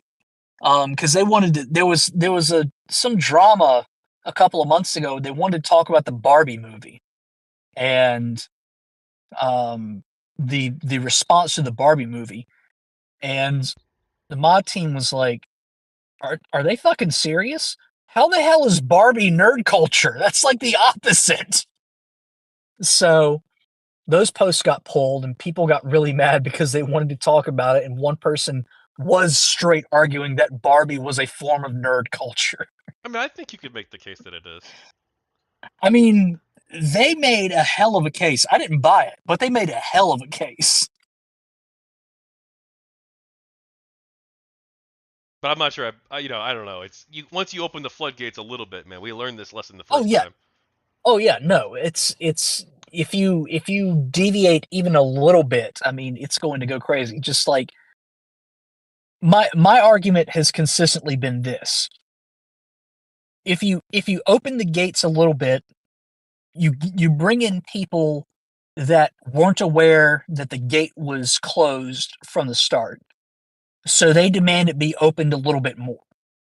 And then incrementally it keeps getting open, keeps getting open. The Overton window keeps shifting to the point where you're going to have people who say, well, wait a minute. Why do we have rules like no unrelated politics? And then the flood comes absolutely rushing in from there. And incremental changes, baby steps, feet in the door, you can't allow even a little bit of it. You gotta stop it all. And it sucks. And it especially sucks because, a place to ship it to like Social Justice in Action or Tumblr in Action isn't around anymore, but you do gotta keep that gate. You do gotta keep that gate. Yeah, I think that was maybe one of the biggest mistake of Kia, personally. I think so too. I think so too. Though I should have I'm ruled with an iron fist. maybe no, really, not Iron Fist, but like yeah. I'm actually I was a lot more nuanced in my book about this because like I do give credit to the mods and like to Kotaku and Actions. Since this is gonna be in a book too, I feel like it's important to reference. Um, to their credit, they had a 4,000 plus upvote topic that was condemning the alt right. Um, Mhm. so there were a lot of people pushing back on it, including myself, but there were also a lot of people coming in who were actually racist and were not here because of video games or even generalized anti-SJW sentiment. They wanted to legitimately talk about white nationalism and violence, advocate for violence. No, Mhm. and I mean, this was to me like this is awful. This is exactly the same thing that we were accused of being, and you know what? It became that. Yeah. Is that unfair? Um. No, I don't. I don't think it is. I mean, you don't want to be identified with the worst actors in any case, because I mean, let's be real. There were some bad actors in Gamergate, or at least, um, well, no, there were bad actors in Gamergate. I will still express my disgust for GG Revolt. I don't give a fuck. Those guys were goddamn crazy. Uh, the fact that Seattle for Truth was a part of that fucking group, the guy who ended up killing his own fucking dad. Like, no, you can't convince me that they were not fucking crazy. But nobody wants to be lumped in with the crazies.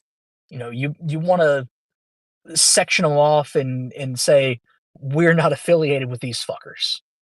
So yeah, keep that gate. Like I Yeah. said. GG Revolt. Wow, that's a topic. Do you want to talk about GG Revolt? Oh god. GG Revolt. Which What's really, there to say? fuck, dude. But well, hey, you know what? I'm interviewing someone tomorrow who probably, or I'm sorry, Friday, who probably agrees with them. I don't know if he's technically a GG Revolt guy, um, but he loves the Titan post. You remember the Titan post? I don't remember Titan Post. It's something that only like cringe weirdo people, and actually that's not true.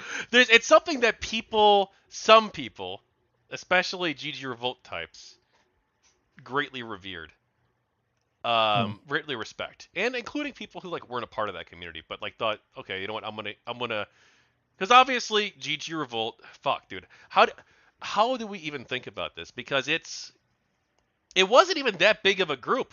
Like if you look at I was looking it No. up, so it was literally like dozens of people. That was like Yeah, literally that's GG Revolt, that's dozens of all it was. people.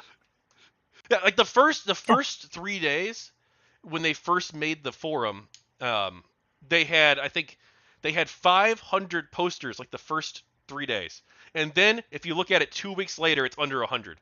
So like when they first made it, a lot of people were like, "Hey, let me go try this and try it out." Um, but then like immediately it became clear pretty quick that this was going to be like an insane asylum, bro. Because like it was It under was 100 fucking within two terrible. weeks. It was so okay. Do you remember like the disdain they had for any e celebs at all?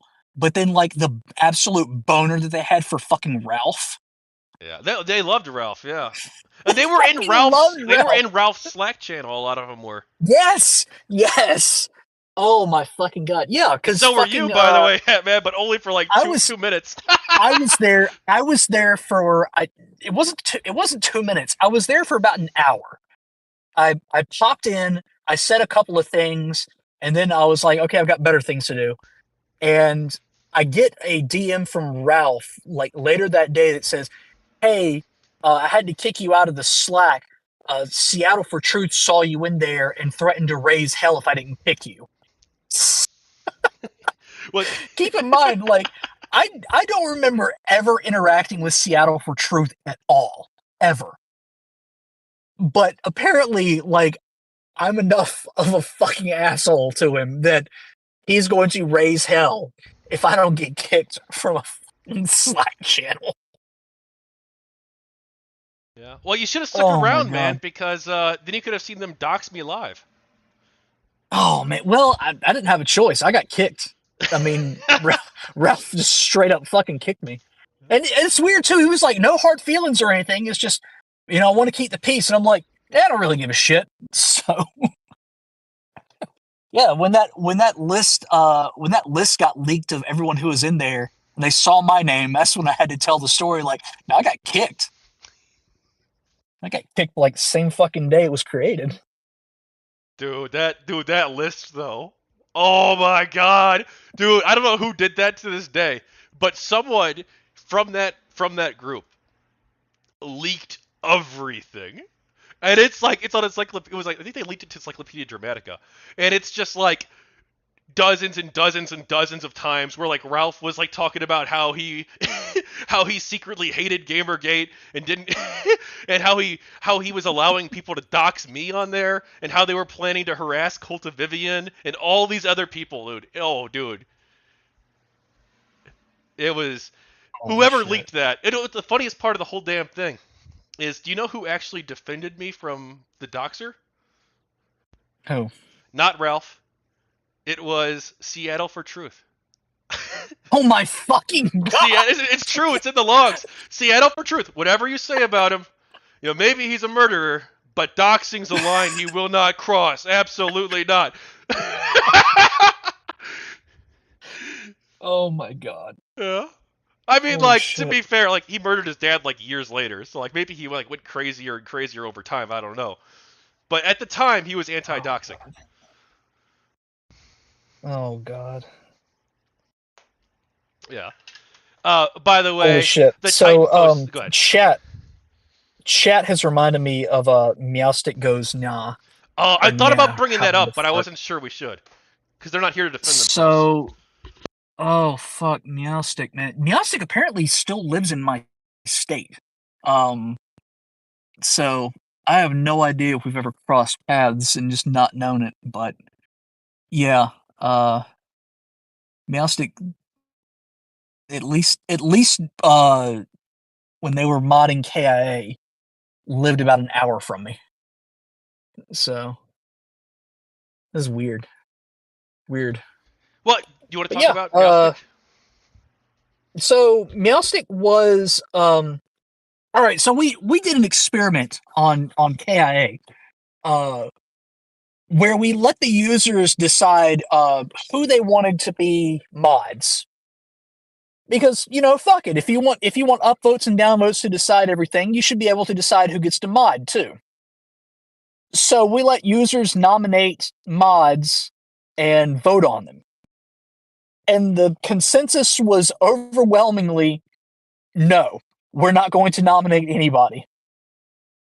But the two people that got like the most upvotes in that post, if I remember correctly, were Logan Mack and Meowstick Goes Nya, which both ended up being offered mod ships anyway. Because we said, you know what, fuck it. And Meowstick ended up being a fucking plant. To sum it up, ended up being a fucking plant. Was a lefty activist, um, faked fucking information to try and get her way. Fucking, I think it was a girl. I don't fucking remember. Um, Goddamn, tried to say that she was being harassed all the fucking time. Wanted to purge KotakuInAction, and eventually we just got fed up with it and went to go demod her. Then she fucking just quit on her own, saved us the goddamn trouble. So it worked out in the end. But holy shit. We had another mod who ended up being a plant too. Discord Dancing. Do you remember them? Yeah, only vaguely. That was before my time, I think. Okay, so Discord Dancing was someone who was brought in by one of the SRS Sucks mods who got added to the team after the Tumblr and Action mods did. Um, I forget who it was that added him, but anyway, he ended up fucking around and banning a bunch of people who didn't deserve to be banned and unmodding one mod that he disagreed with uh, before he got demodded. And then immediately he went over to GamerGate and was like, "Hey, I'm a former KotakuInAction mod. Ask me anything." Tried to play it off like it was a big big drama story, but there wasn't fucking anything behind it aside from he was an asshole. It's like, hey, leak the mod DMs and stuff. Oh, there's really nothing there. Oops.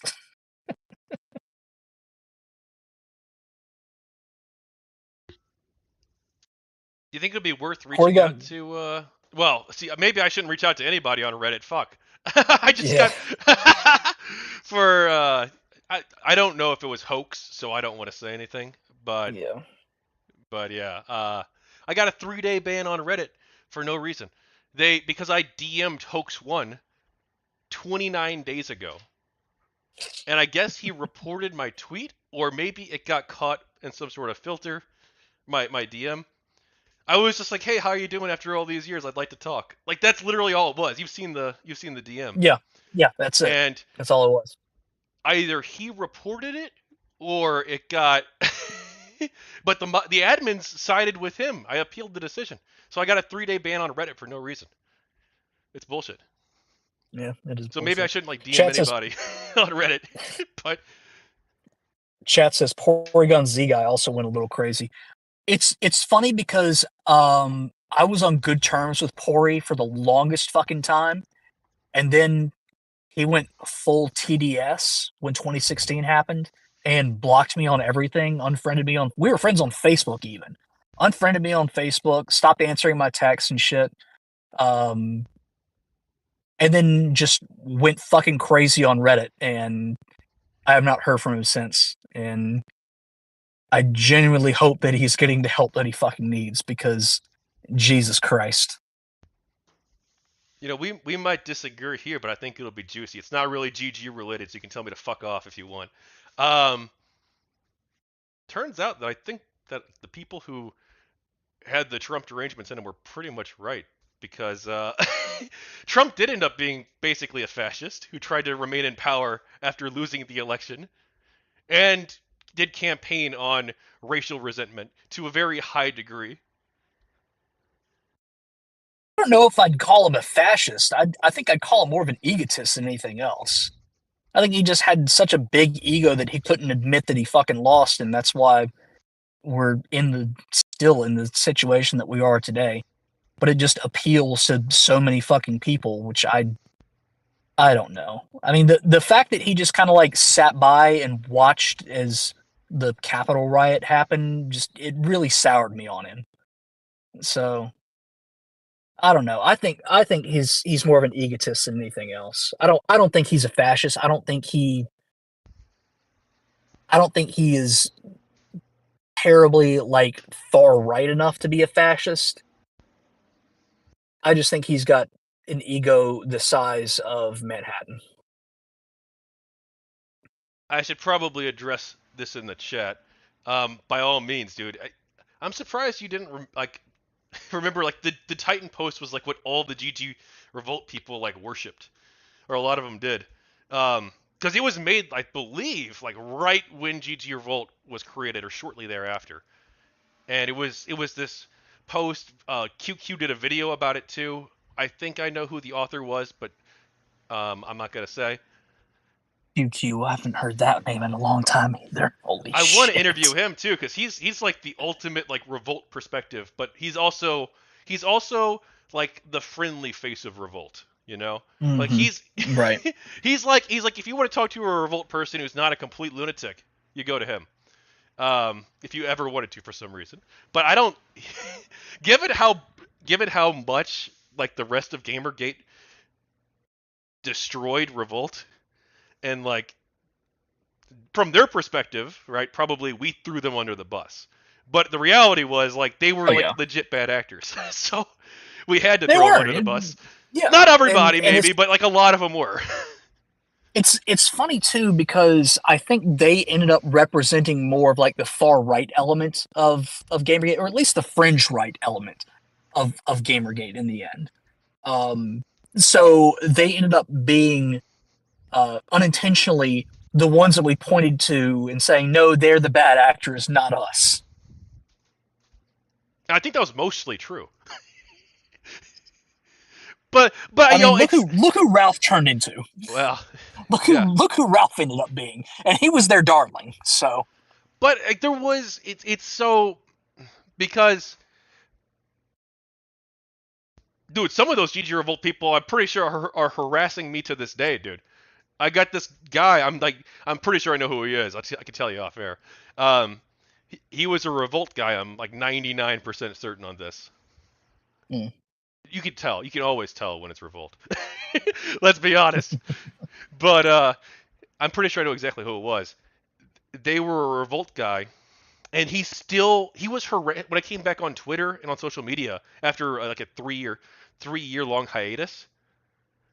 He immediately every day was tweeting about me, and not about me, that's fine, you can criticize me all you want, but tweeting at other people and contacting them, every single person I interacted with on Twitter, saying don't talk to Netscape, he's an evil social justice warrior who supports censorship and blah blah blah, and he got me banned, and he called me a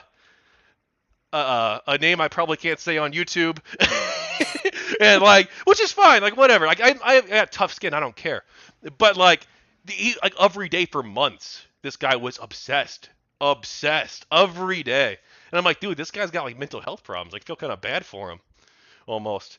It's like it's like the most unhinged shit. It's like that's exactly what like GG Revolt was. Like, Yep. but at the same time, like I the Titan post. So two people are like, you gotta watch the Titan post, the video, or read the thing. And like, it's a very intellectual document and video in some ways. Where you're like, okay, I can understand where they're coming from. They place a lot of emphasis on anonymity. I understand why that's important to them. I get it. But then you throw in all this other stuff, and Paulo and I, he's in the chat. He's one of the people who publicly suggested that I watch this and talk, and we're gonna have a conversation about it. Probably you can be a part of this conversation if you want to, but we're gonna talk about the Titan post sometime, probably. And we've already talked about it a little bit off air. But like the whole thing was basically just we need to purge the moderates. Like all the other like intellectual arguments and stuff that they were making, it seemed like all of it was really just window dressing, or not window dressing, but subsidiary points to like the central thesis, which was like moderates bad, and you got to get rid of the moderates. And like that, unfortunately, like that was GG Revolt too, and I think that that is unfortunately what GG Revolt like really ultimately kind of was. Yeah. And remember when was this okay? I don't want to bring up old stuff that might affect your mental health. Are you okay talking about something that was posted on GG Revolt? Go for it. Do you remember when they spread rumors? Or maybe this was yourself, I don't know. But when they spread rumors that you and Brianna Wu were in a love affair and we're going to we're going to we're going to like get married and all this stuff. Um, I vaguely remember that. What I remember more was the girl that I was dating at the time. Um, they said that she was actually a dude, and somebody photoshopped a picture of her on a fucking art of a dude getting pegged. Photoshopped a picture of her face pegging me. Um, that was funny, actually. that was more funny than anything else. Um, but I think that also stemmed from the story that she told Mercedes Carrera about an ex of hers. Like, she fucked him in the ass with a dragon dildo, and he begged for the knot. And so they all thought that, oh well, Hatman must like getting fucking pegged, and he begs for the fucking knot. So, and that was fun. That was funny. Yeah. GG Revolt, like, man, they could be nasty sometimes, but then other times it's like it was so absurd that you couldn't help but fucking laugh at them. Yeah, and it's I do feel that we got to have this conversation because Paul and I have talked about it. And Hatman, do you want to be part of this discussion about GG Revolt if we do it publicly and about Um, the Titan post? maybe it just depends on the time, like usual. Yeah. Yeah. We can talk about it on Tim Pool's show. Oh God, no, we'll end up talking about Sam Cedar again. Someone in the chat was asking earlier if you're gonna talk with Sam Cedar about GamerGate.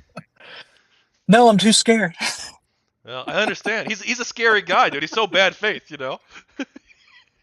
He actually is bad faith. I feel like as a streamer, like my public position and my private position are always the same. Like that's one thing that Mhm.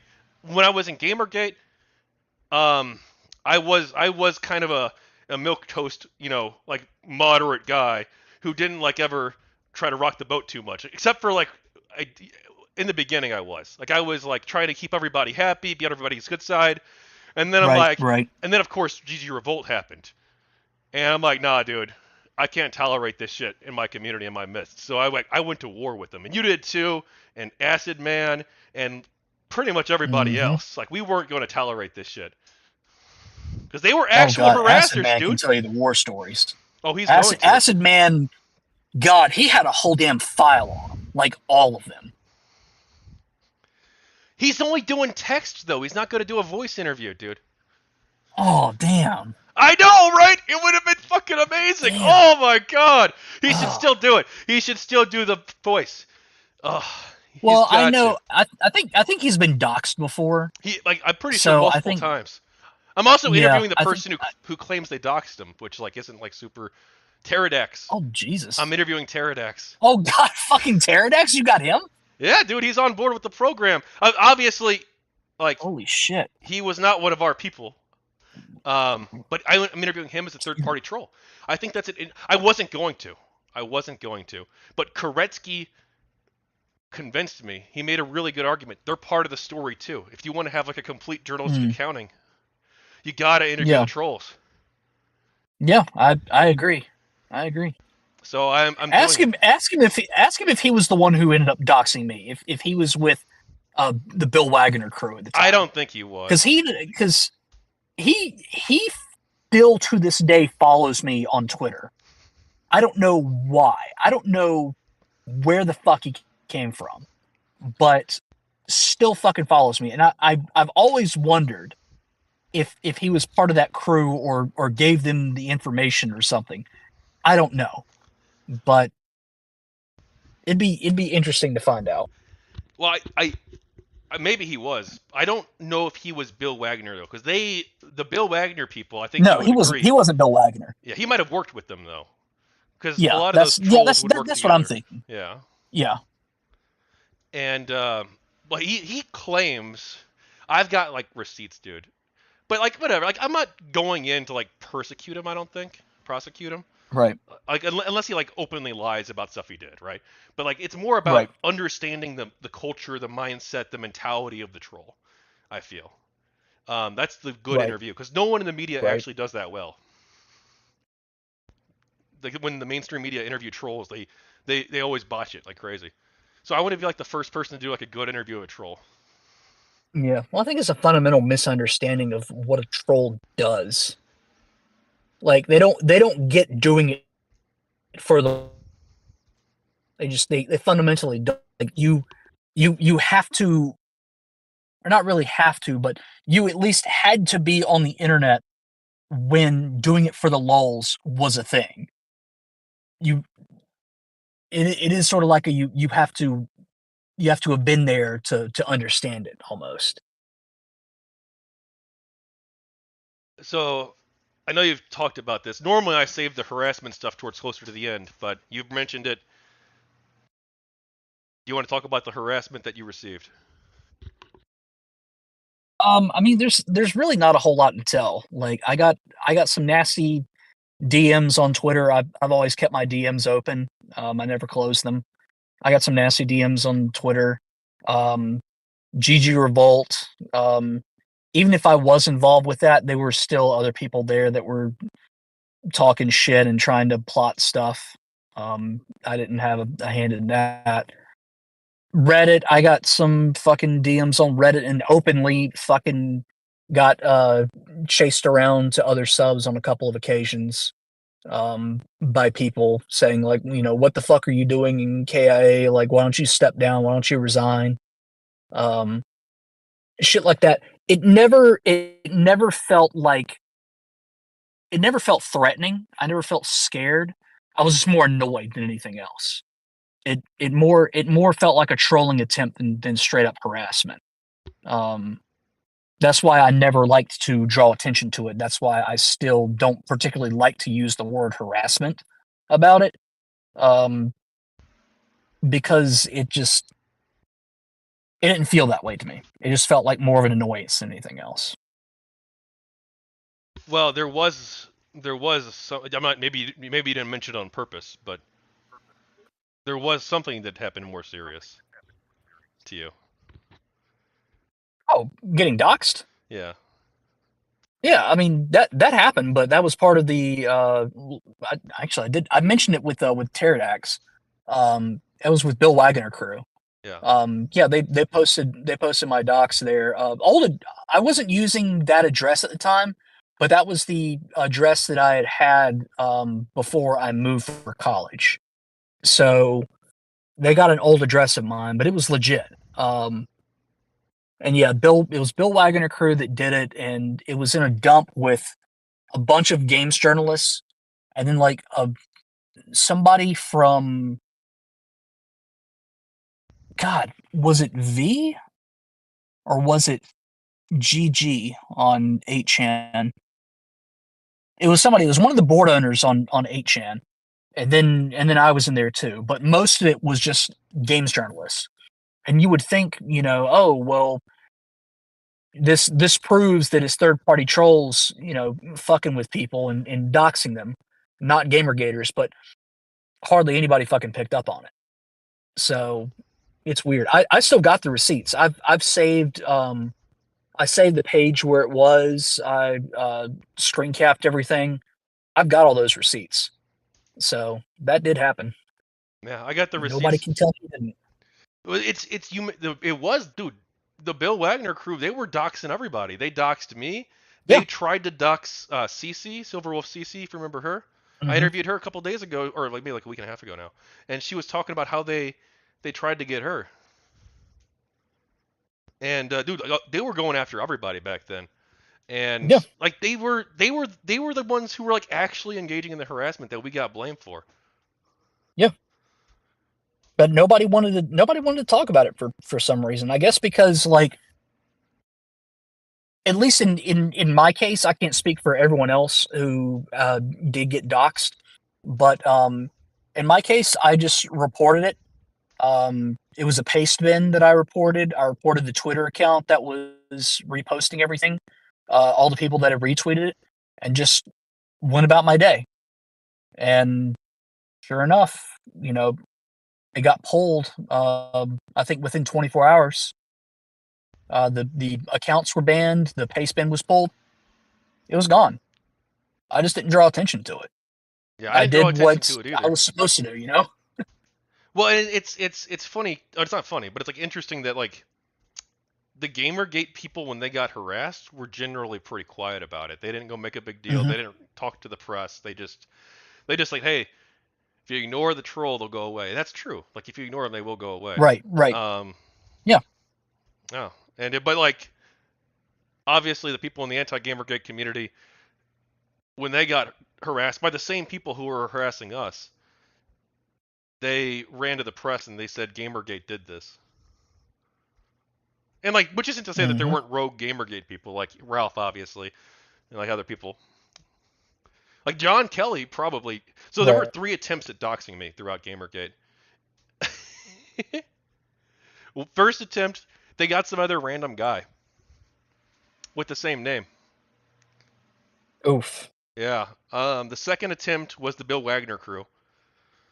Um, and they actually harassed my parents and called them at like Oof. 3 a.m. and we had to get rid of our home phone. They were ordering pizzas to the house.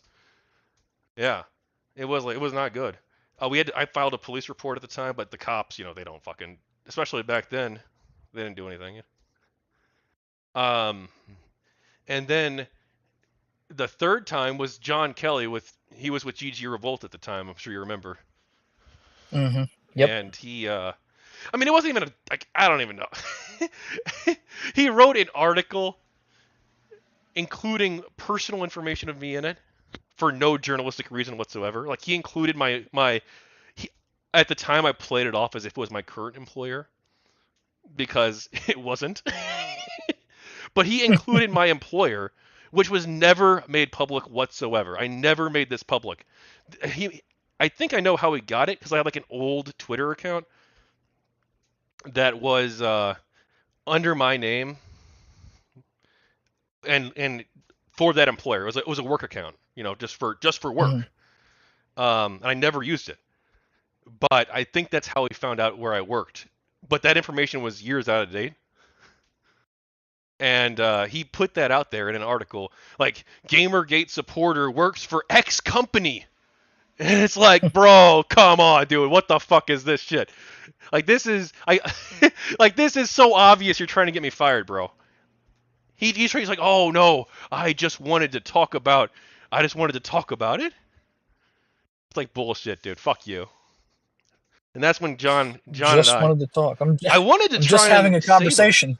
Yeah, I'm just having a conversation and talking about how you work at this company and you're part of a harassment campaign. Like that's all it is, bro. Just a conversation. Yeah. It's like, nah, fuck you. I tried to save John because he went down that really dark path too with GG Revolt.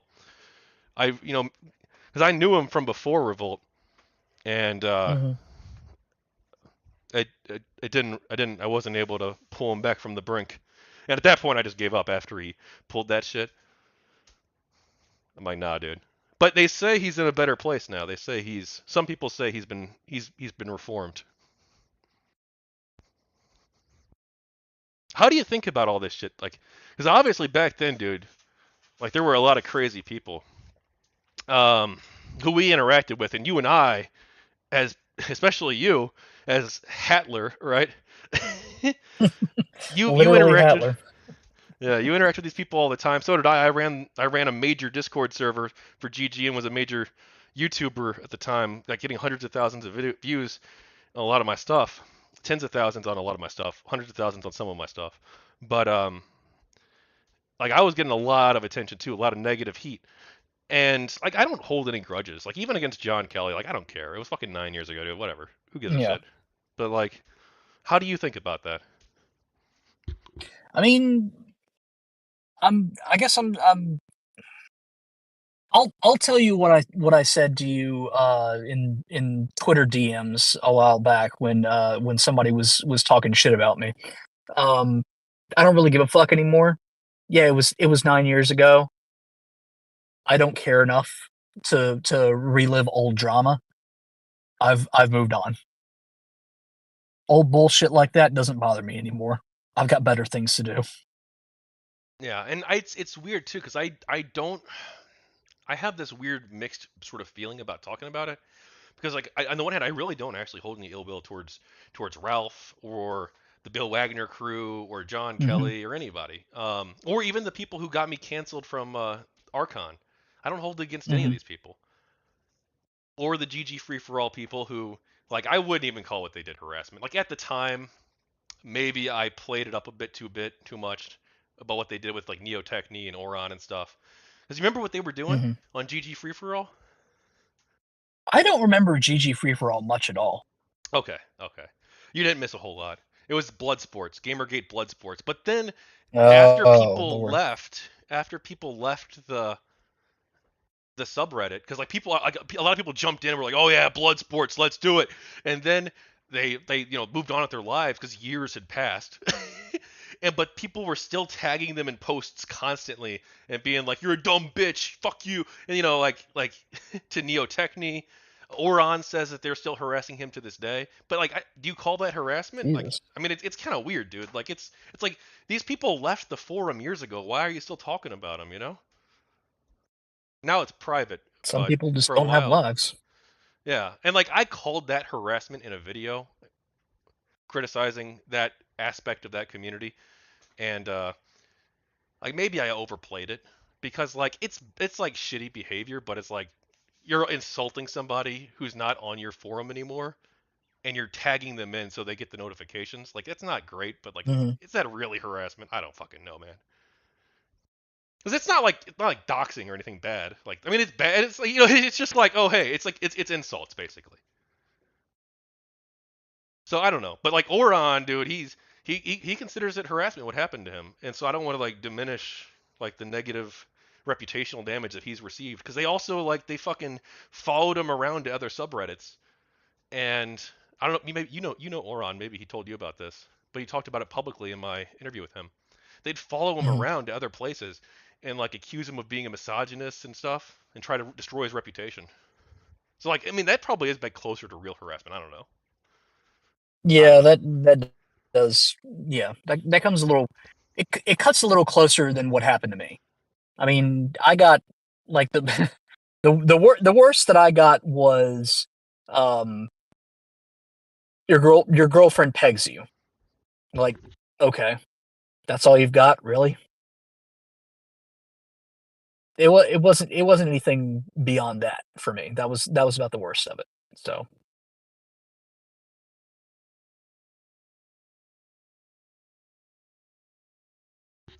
So, Hatler, what do you think of games journalism? um, it's a shit show right now. A shit show at the fuck factory. I mean, I don't really read much in the way of even news pieces about video games anymore. Like I'll read headlines and that's about it. Like shit that I see on Twitter.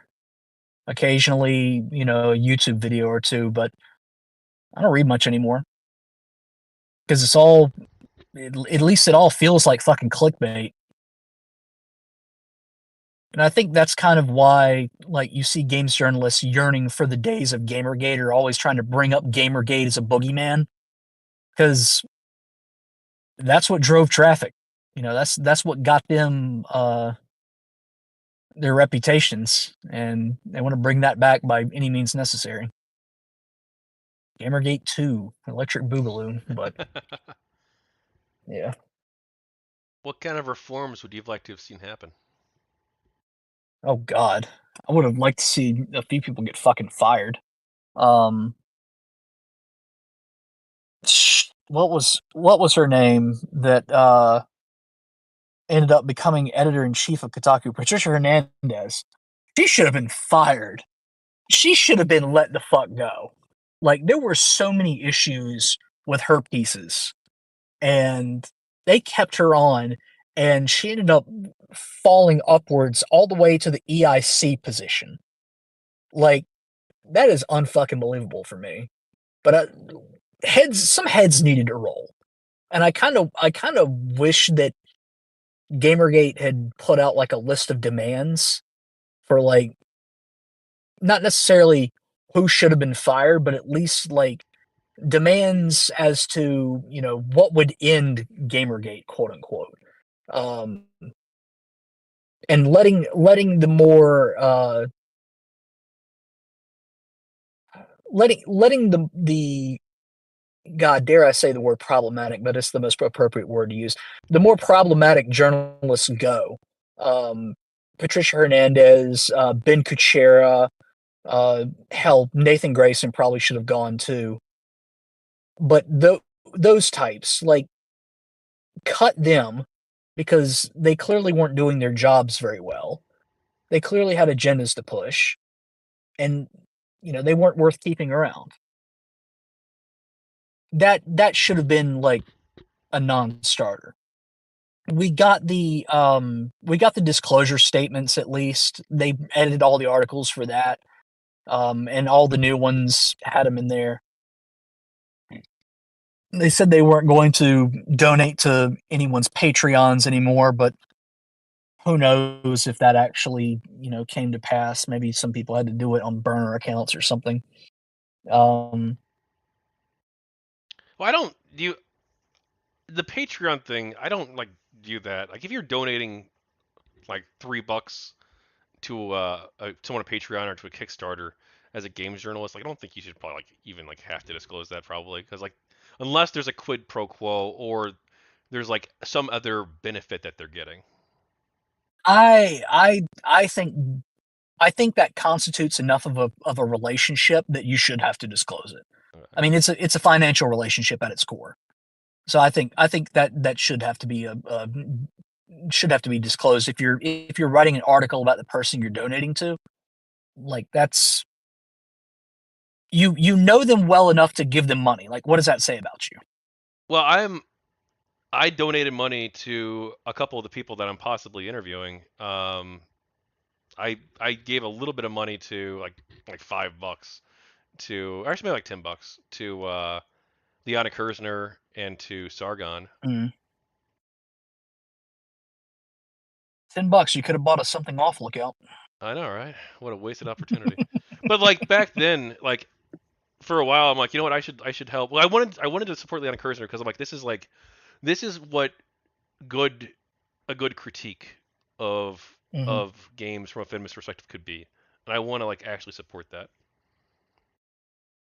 And then Sargon, I gave like maybe like $5 or $10 for because I gave him like $1 Hmm. a month. No, maybe it was like less than that even, like maybe like $6 total. It was like $1 a month for like 6 months because Right. I thought he was doing good stuff too. But I'm like, yeah, no, actually a lot of that stuff was kind of the direction he's gone since has been interesting to say the least. But I'm not really sure what he's up to too much. I've only seen him around a couple times. But like I talked with the man in maroon and I'm like, hey, should I have to disclose this? He's like, no, it's probably fine actually. I mean, how long ago was it that you gave him money? Like 10 years ago, like 9 years ago, I guess actually. I I wouldn't do it if it was that long ago. Yeah. Or I could like, I'm talking like if you're an active uh like if you were an active Patreon subscriber, or if you super chat them regularly on mhm. videos or whatever that they're fucking making, like, then yeah, I would disclose that. But if you slipped them a couple of bucks a decade ago, I don't think that constitutes an ongoing financial relationship. Well, I also donated to AirPlay too, but they refunded me. Mm. I Oh well. oh, dude, what do you think of AirPlay too? Dude, oh man, that was what a shit show, huh? Lord. Yeah. I know some of the people who were involved in that, like Nicole, and like they were caught as much off guard by this as anybody else. Mm. You know, I don't blame the panelists who were going to be there. I blame Aaron Pabon for being incompetent. I don't. I think it was incompetence. I don't think he was trying to scam people. Yeah. Yeah, I think it was. He was just like he was in way over his head. Didn't know what the fuck he was doing. Yeah. But you know who the fuck knows? I think he did. I know he refunded some people. I got a refund. I don't know if he refunded everybody. Yeah. And he did actually talk to the library. I did investigative journalism into that situation. He did actually talk Mm. with the library to try and set something up. But his story was also kind of weird too. Like I don't know if a low-level library employee gave him false information, or I did a whole thing on this, dude. Remember? I gave the evidence to the KotakuInAction moderators. Oh, that was after you quit though. Yeah. Anyway, fuck. Let's move on. Unless you want to talk about Airplay 2 and the disaster that was. No. Move along. Okay. Move along. All right. Now you've talked about how games journalism has been supplanted Hmm. by media, by video streaming, things like this. Do you think there's still a role for good text-based games journalism? Oh yeah, absolutely. I just think that you have to be good at it and you can't be preachy about it. Um, well, I say preachy, but honestly, I think there is a place for being a little bit preachy, and maybe that is in more like an opinion piece as opposed to just like straight journalism. Um, because I think you can have.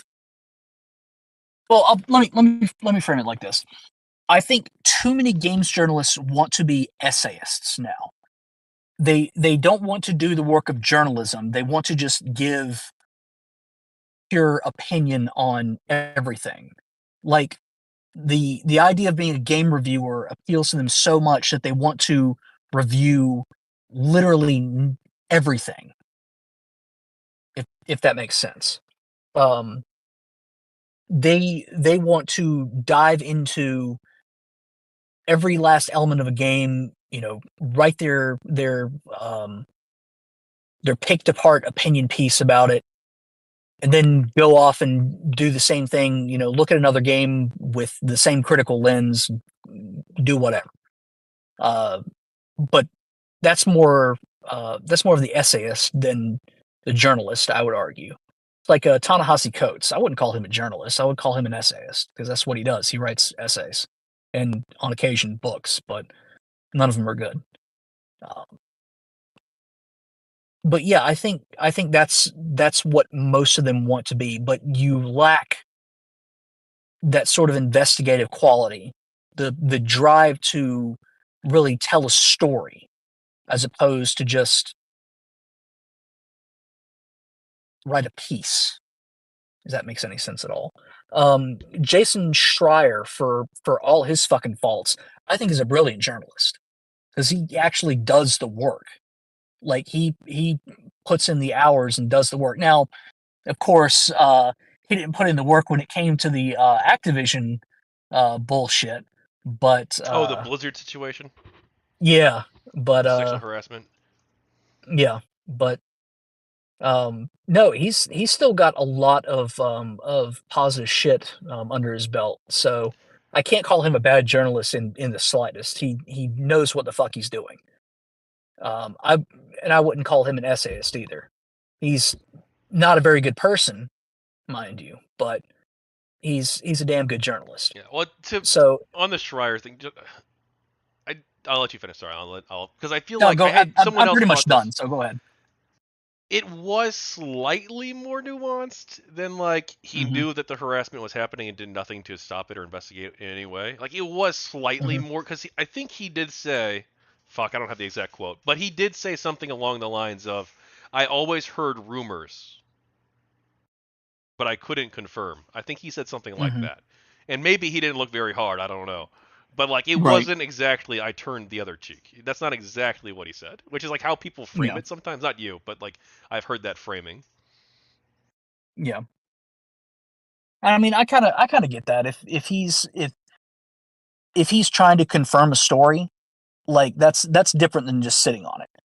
And I don't know if he sat on it or not, but he had what what gets me is he had connections with enough people to where he should have had an inkling of something. Um, and maybe he didn't feel like he had enough of one to go to the press. I don't fucking know, but I don't know. I don't know, but I'm not going to call him a bad journalist at all. I think he's a good journalist. I would rather have more Jason Schreiers than Patricia Hernandez's. Oh, 1,000%. Like even if they all have his fucking personality. Like even if they are all the most abrasive fucking block happy people in the world, I don't think we would be as pissed off with games journalism if we had more Schreiers in the mix. Do you know who declined to do an interview with me? Who? Steven Totillo. Can you believe it? He actually responded to you? He did. Wow, I'm surprised. Yeah, he's not interested. I'm very sad, Hmm. No, it is what it is. dude. What is he up to now? Like He he works left for some Kotaku like a while newspaper ago. or something. I don't know. Like some he doesn't work in games Huh. anymore, does he? I have no idea. Like after he left Axios. Kotaku, I haven't heard a damn thing from Oh, him. He works at Axios Axios Gaming. now? Axios Gaming. Oh shit. So Okay. I guess he is So he's still in the still in games gaming industry. journalism. Yeah. But Miss Sonata in the chat, responding to your list of demands, Paulo says, Game Diviner says that nobody would have agreed. And then Miss Sonata says, true, but even if they did, it would be seen as a terrorist threat. Could you imagine, bro? Like, because like on our side, we're Oh all my like, god. okay, we got a list of demands. Everybody's finally 90% of people are on board with the list of demands. We're gonna go ahead and send it out, bro. Can you imagine how the media would have covered that? Oh my Oh yeah. god. Oh my. They would have been like, they're holding the country They hostage. want to cost games journalists their jobs. This is how that's harassment. That's evil. Bro, Yeah, no, that's a no, terroristic act. they would have been like the evil harassment campaign known as GamerGate publishes a list of demands or else they'll keep going. It's like, uh-oh. Oh shit, dude. They're gonna blow up the Capitol or something, dude. Oh my god. They're gonna keep harassing women even though we never fucking did that. Oh, dude, it would have been up. It would have been like they would have made it out to be like the Law and Order SVU episode, dude. Which I still haven't seen, but I've Oh yeah. seen clips from it. They would have made that Oh, out to you be like a never real. watched I it? need to. I need to. Oh my god, you need to watch Oh, it. dude, we should do a watch party. We'll watch it together. Holy shit, it is We'll get a bunch of so the old fucking gang terrible. together and we'll do it. But well, we can't stream it though, can we? Because copyright. No, Well, we we definitely can. can't stream that shit. Well, YouTube we can't, but like Twitch and Kick, they don't give a shit, right? Yeah. Well, I don't know if Twitch. Yeah. I have no fucking idea about Kick. Maybe I we know just do it off basically air. nothing We about just do it Kick. off air. But I did at some point. I gotta watch. And then remember the guy, the lead actor, came out as pro GamerGate, or he said it, or Oh, he Ice wasn't. T. Yeah, Ice T. He didn't. I don't know if he came out as pro GamerGate, but he talked with a bunch of GG people and was like, "Yeah, you guys aren't really like they said at all." Yeah, yeah, I That's remember that. basically No, what he it did not was. come out as pro GG, but yeah, he took some sympathy. Yeah, So he did. He was the true leader of GamerGate all along, bro. He wrote the Titan post, by the way. Just a heads up. Oh my god, dude, we should reach out to Ice T and have him on our stream talking about the Titan post. He'll be like, oh I don't my know what the fucking fuck this god. is, dude. What the fuck?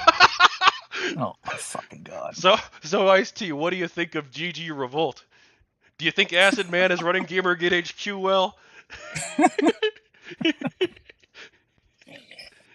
Oh my Oh god, my fucking god. dude. See this is a good conversation, dude. We're never gonna get through this interview, dude. I'm still like we're still in the games journalism portion of it. Oh shit. uh, I'm fine with going later, but I'm fine with going until another 2.5 hours if you want. But I don't know if you have I obligations. can't go for another 2.5 hours. I got to get up in the morning, Okay, so how it's much already time you 10 got? o'clock here. I can maybe give you another half hour. Oh fuck, dude. Um, yeah, Well, we can do a part two if you want to as well. I'm down for whatever. All right. So you're okay with people making political and religious critiques of games, like feminist, Marxist, Christian critiques, things like that? Yeah, absolutely. I mean, that's if you're going to support the marketplace of ideas and you're going to support free thought, you've got to be okay with that. Like, it's just I would rather it be in an essay or uh in a certain place as opposed to being passed off as a piece of journalism because I don't think it's journalism. What do you think of SPJ Airplay? Um, Goddamn shame about that bomb threat, Arthur Chu. What the fuck were you doing It ends tonight. tonight? Oh man. To be honest with you, all I remember about Airplay was the bomb threat. I don't remember if they ever actually had the discussion or not. I just remember there was a bomb threat that was called in. They had to evacuate everybody. Were you involved in the creative freedom side of Gamergate? I know we kind of talked about this, but To a degree. what do you think about the argument that video games? You're the first person I'm asking this. I should have asked everybody this. What do you think of the argument? I'm still workshopping the question, damn it, because I literally Mhm. just typed it out on my phone a second ago, so I could ask everybody in the future. Um, what do you think of the argument that video games cause or promote or reinforce real-world sexist attitudes? I think it's bullshit. I mean, you can't. We've already determined that video games do not make people more predisposed to violence. So by that nature, why would it make them more predisposed to having misogynistic attitudes or homophobic attitudes or what have you?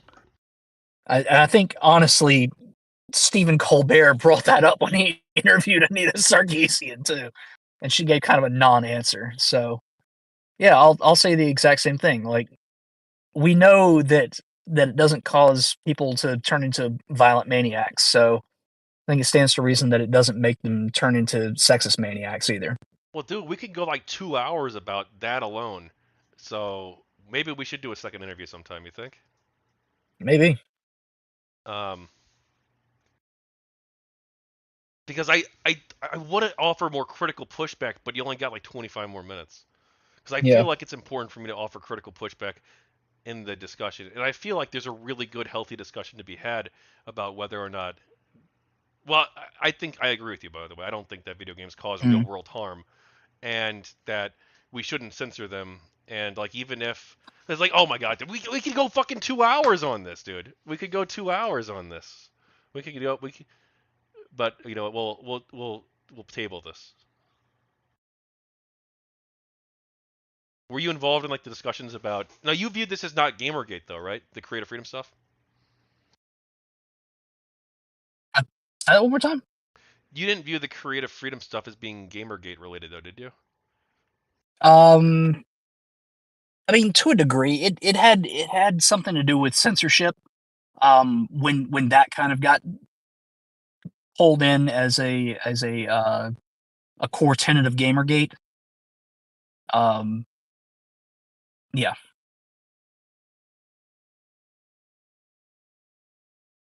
Hey, what? No, Mist and I have talked about this at length. People in the chat are debating this now. I have anti-GamerGate people in my community, a lot of them actually.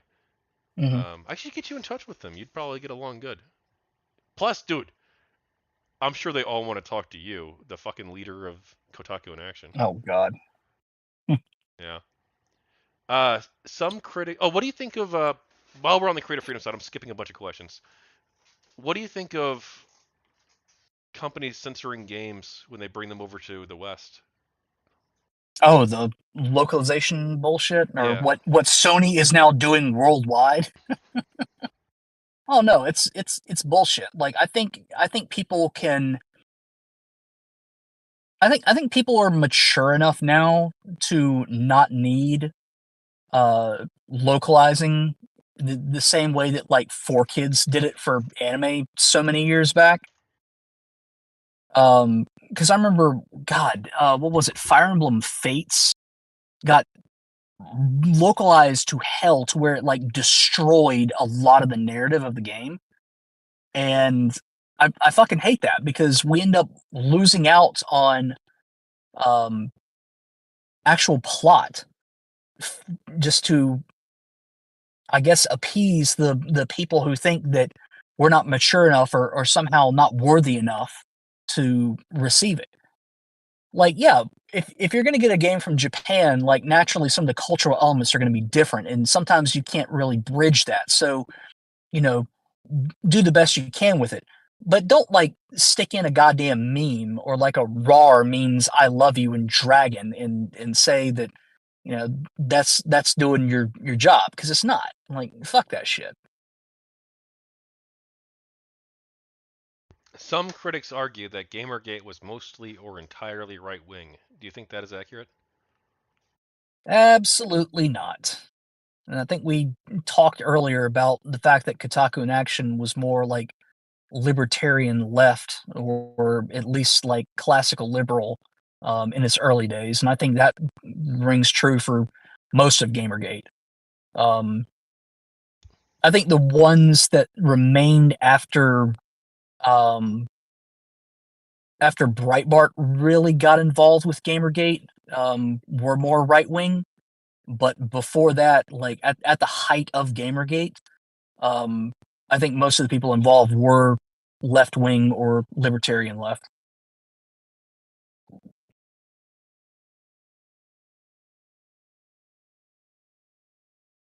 Do you want to talk about your political views or philosophy? Um, I don't really know if it's relevant. I've, I talked about being not quite a free speech absolutist, but my belief in the marketplace of ideas earlier. I think that kind of sums up where I stand nicely. Have your politics changed since Gamergate or due to Gamergate? No, not due to game. Since Gamergate, yes, but not due to Gamergate. Um, I was just more moderate during Gamergate, but I've since moved just the slimmest bit further to the right since then. Um, it's just my views changed basically naturally through college and adulthood. Some people say that GamerGate was the first battle of the culture war. Do you have any thoughts on that framing? Not the first battle of the culture war, but the first real public one of what we know as the modern culture war. Um, I would argue that the culture war really goes back much further than Gamergate. I mean, you could argue that the rise of the religious right in the '90s um, was really early culture war, or hell, even uh, the Reagan Revolution in the '80s. Um, fucking hippies of the '60s, even. God, I mean, you could argue like all day like where the culture war originated from, um, but I think our modern culture war really started in the Obama years. Uh, Gamergate was like the first real big battle of what we know as culture war today. Um, but I wouldn't call it like the first true fight. Maybe the most public one. An addendum to your answer there, a follow up, if you will. Mhm, I look at Kotaku in action today, and I see almost no resemblance with the Kotaku in action that I fell in love with 9 years ago.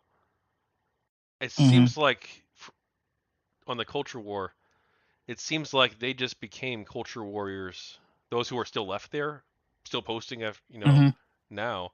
It seems like they're just right-wing culture warriors now. They're screaming their heads off over pronouns and Starfield. They don't even support net neutrality. Remember, dude, everybody on Kia supported net neutrality, and now they're like, "LOL, who mhm, cares? Net neutrality's dumb." It's like, what the fuck? Like we had entire campaigns to contact the FTC or FCC in Congress to protect net neutrality. Now they're all right wingers who love net neutrality or hate net neutrality, or not all of them probably, but like a lot mhm. of them are. Like they've completely like lost the plot on everything. Yeah. No, I think yeah, you're onto something there. I think the culture war kind of not really melted their brains in a way, but it just attracted people to um to KIA because in the end I think Gamergate did become more culture war than anything else. And that attracted more people to its discussion spaces who were just primarily concerned with culture war stuff, and that's why we have the KIA today that we have. One of your moderators is in the chat demanding that you push back against me on that framing or on that point. What about KotakuInAction becoming more right More, wing? I didn't specify what specific point, but I'm assuming that. Oh no, I think KotakuInAction did become more right wing. But it is fine if they're right wing. Just one, you can't be racist, and two, Yeah. you. I mean, like I was okay when like far right people were like 1% of the movement, or even less than that, probably, right? When Hmm. it was like four people are right wing. It's like, well, these four actual fascist people have tweeted out about Gamergate. Like, I don't really give a shit. Like, whatever, who cares? Hmm. But like when it was becoming more and more of them, that's when it became a problem for me. On the net Yeah. neutrality. Oh, the net Oh, so neutrality no, thing. dude. Like, if you look at the post, the top comment or one of the top comments, um, it was literally quoting Ben Shapiro's talking points about how net neutrality, like, oh, we're all still alive after net neutrality got right up. Dude, they're literally, they didn't. I don't think many of them came out and that, explicitly said that like net neutrality is evil, but they're all talking about how it's not a big deal, even though we were all fighting for it 10 years ago. And now they're even parroting like right wing talking points from Ben Shapiro on it, literally word for word.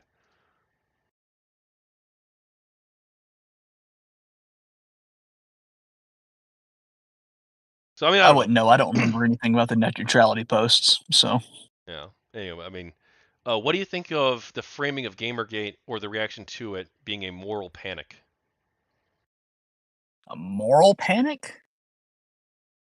I don't see how it was a moral panic at all. I mean, I see how it was like a crisis of identity, but not really a moral panic.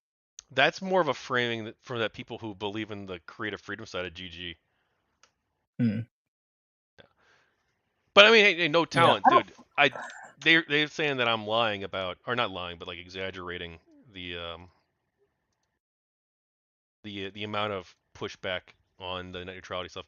Like, no, I'm gonna qualify that real quick because I do want to be factual and say that they appeared to be very hostile to net neutrality, and they were quoting Ben Shapiro on net neutrality, which is fine. Like, you can listen to Ben Shapiro, you can even like be anti net neutrality, but like everybody on net neutral, everybody in Kia was pro net neutrality.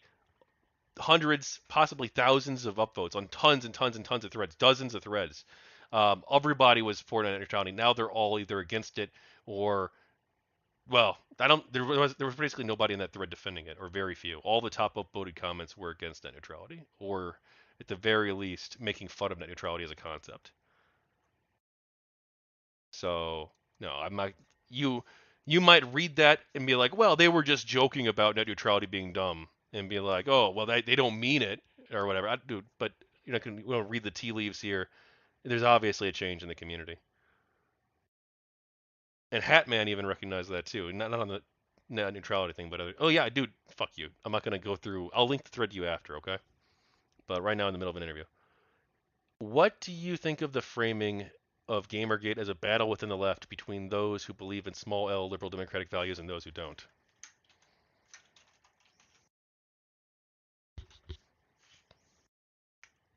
It's an interesting way to frame it. Um, I don't know. I don't know if it was just a battle within the left. I would say it drew in people from all sides of the political equation.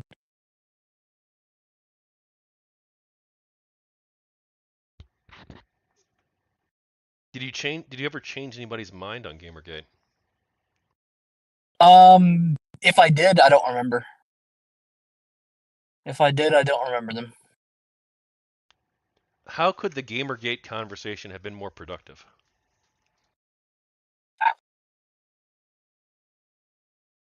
I think honestly, um, not gonna win any people over by saying it. I think the everyone is the leader of GamerGate was a bad idea. I think GamerGate needed some degree of organization, um, a general agreement on. Well, we had a general agreement on values that we supported, but as far as like goals, um, what did we have except for like boycott goals and shit? We didn't have any clear cut agenda. You know, what did we want changed? It was all just kind of chaos. I think if we had, we didn't even necessarily need leadership, but we did need a more organization rather than just a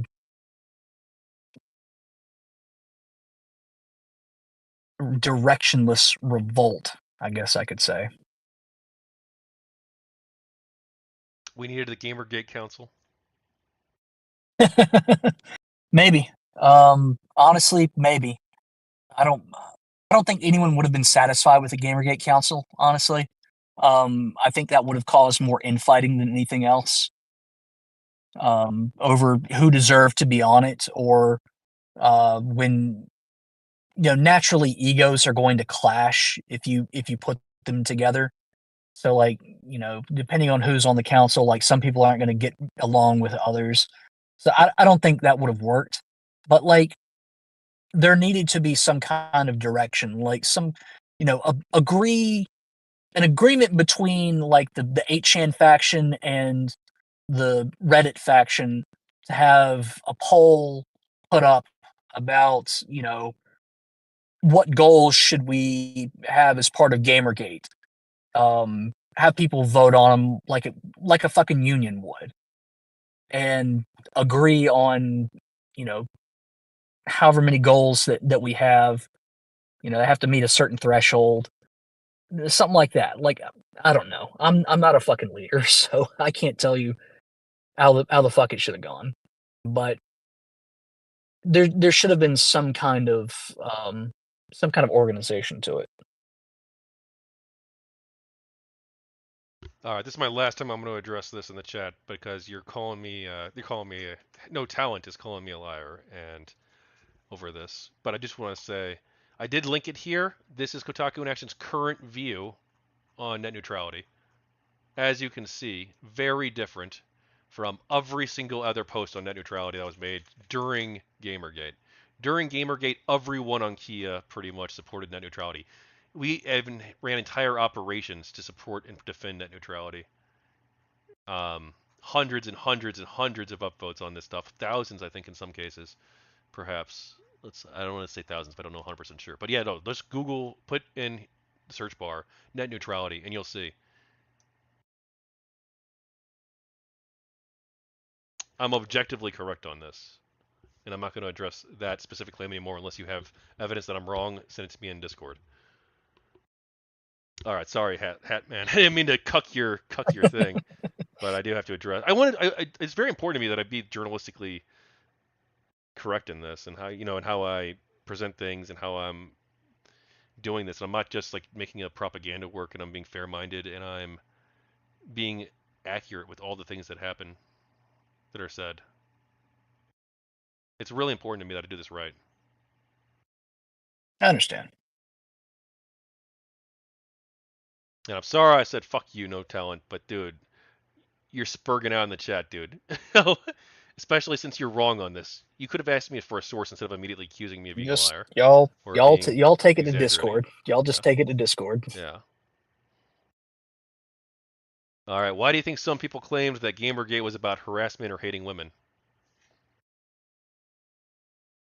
Because it was a convenient defense to use. Especially in the wake of um, tropes versus women. That had just happened 2 years prior. Um, the resurgence of Dick Wolves was the year before. Both of those had to do with misogyny. So naturally, the recurring theme of is there a controversy in gaming? Well, it must be due to misogyny. Sort of developed um, harassment because Zoe Quinn was the first person to claim that she was harassed, and it wasn't the first time that she claimed she was harassed either. She claimed it what earlier in 2014, and then later in no earlier 2014, late 2013, and then in the middle of 2013, she claimed that she was harassed for uh, the same thing, every single time. Um, Depression Quest, harassed for that. So, way to go. How important was it to you that bad actors were condemned, or I guess in your case, removed from the subreddit? I mean, it was of tantamount importance. That was one of the most important things that we had to do. I mean, it was part of our mission statement, for God's sake. We condemn harassment.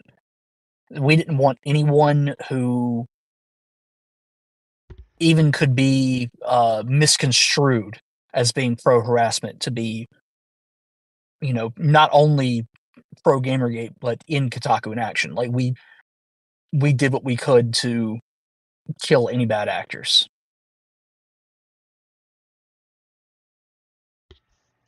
If you saw someone on your side, quote unquote, doing something you thought was bad, how would you handle the situation? Uh, get rid of them. I mean, we did it in KotakuInAction. We got rid of people who were advocating for Randy Harper's docs. I remember that. And the one that we had an issue with was when Sarah Butts's docs got posted, but it was in the context of uh, Milo's article about her, and we didn't know what the fuck to do. We let the article slide because that was journalism, and as far as we knew, Reddit was okay with journalism. But anything beyond that, we cut out. We were like, nope, if you have anything to add to it, add it somewhere, but not here. Do you think most people in GamerGate did a good job condemning harassment? Oh yeah, absolutely. I don't think there were any big issues with um, people letting harassment slide or um, yeah, just letting it slide at all. I don't think anyone wanted to give the uh, give the perception that we tolerated it even a little bit. Um, I mean, you had the what was it the GG harassment patrol on Twitter. I remember those guys reporting anything that they saw, and they did a good job of it. So, So, Hatman, what do you think about how the media covered Gamergate? they did a shit job of it, and that's why the Wikipedia article is what it is nowadays. They they listened to the wrong people. They didn't care about interviewing anyone who was pro Gamergate. At least not where it counted. I remember what was it? Huffington Post interviewed a couple of pro Gamergate people, but then kind of shut that shit down quick. So no, they did a shit job of covering it. Excuse me. All right, we're nearing the end. I know you said you had about only about 10 minutes left Yeah, I here. got 3 more minutes. So Oh, okay. All right. Do you want to do a lightning round? yeah, Because let's try that. we've got like 25 more questions, but I can skip a bunch of them. Did any journalists reach out to you? You were the head moderator of Kotaku in Action, the largest of the GamerGate communities, perhaps, except for maybe Twitter. Um, did anybody reach out to you? Yeah, several people did. I did interviews with Fusion. Um, fuck, there was another one too. Shit, I remember Fusion because I was kind of blown away. That one, they were still around, and two, that they wanted to fucking talk to me. But yeah, there were a couple that I did. Gideon Grudo, I did an interview with. He was with SPJ at the time. Like I said, Fusion. There was one other that kind of big that I y'all Google my name and GamerGate and you'll find it. What do you think the media can learn about how they covered Gamergate? Learn from that. Not to do it again. Not to do it again. Um, I mean they've got to learn that even if you don't want to take an objective angle, it's important to uh, get get the facts straight by interviewing everybody involved. Even if you think that one side is objectively wrong, it is still your um, it is still your journalistic responsibility to make sure that you get their side of the story. I mean, that's something that I learned in fucking school, in my journalism classes. Like, it's if they missed it, that's their own fucking problem. They're not real journalists then. If a journalist who got Gamergate wrong in your view is reading this right now, well, actually, we basically covered that, so we can skip ahead. Has your conscious experience been made as a human been made worse to any degree because of the negative narrative about Gamergate? Um, I I can't talk about it to some people because I know that they'll just look up the Wikipedia article about it, or because they know based on the negative reputation that Gamergate has that they'll automatically assume worse things about me than they're actually true. Um, there are people very close to me that I can't talk about it to the point where uh, when I flew to New York and when I went on Tim Pool's show, I had to tell them I'm just being interviewed for some dumb internet drama that happened years ago that I was a part of. I didn't go into any specific details um, because it's a lot easier to just obscure it as opposed to have to explain to them why an entire Wikipedia article is wrong and you're right about shit that happened a decade ago. True. I've had that same experience so many times. Like if I'm in public, it's like and I'm like yeah. Anyway, I don't want to drag. What's your favorite video game? I don't know that I have a favorite, but I will rattle off three. Super Mario World, um, Pokemon Soul Silver, and fuck it, Heavy Rain. I don't care. I love that game. I want to play it. I played a little bit, dude. I love Detroit Become Human. I haven't played Detroit yet. It's on my list, but Heavy Rain is it's weird because I played it again fairly recently, and I feel like it doesn't hold up as well as it did when it was new. Um, but I still like it. I still really enjoy it. We're getting to the really juicy stuff in a second. Did you attend a GamerGate meetup? Yes, I did. I organized one for North Carolina, and I think only like 4 people showed up, including me. I understand. I ran some St. Louis ones they varied in size. I did a bunch of them, but I think we had like maybe like 6 or 7 people at the biggest one, Mm. and then the smaller ones were like literally like 2 people, other than me. Do you want to talk about the friendships you made during GamerGate? Uh, I mean, there are some that are still around today.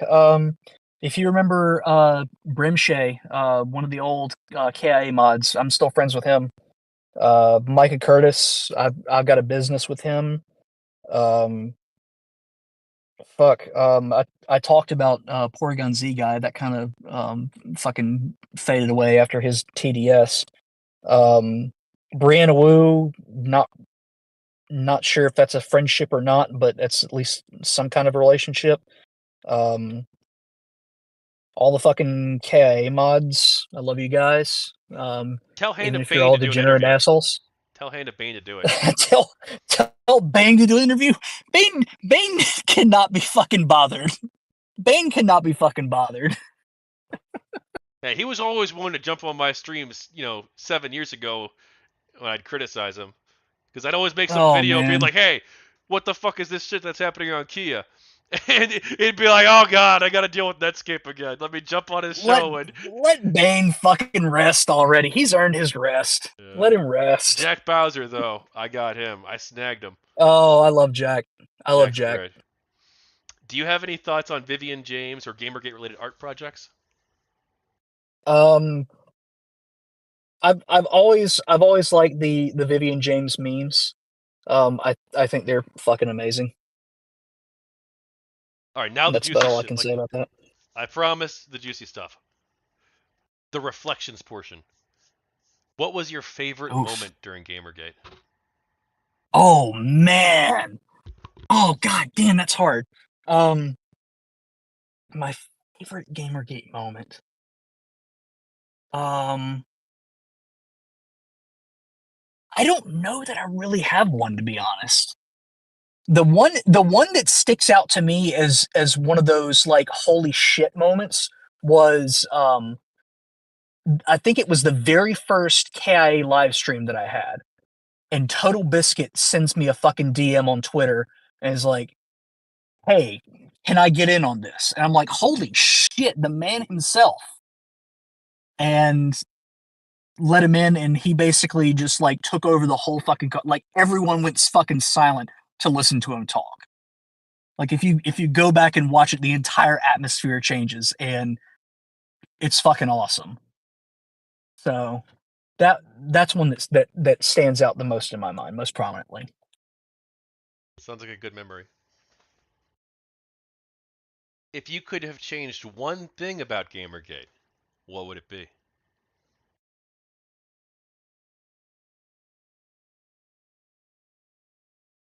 For better or for worse, I would have made that fucking Gamergate Council real.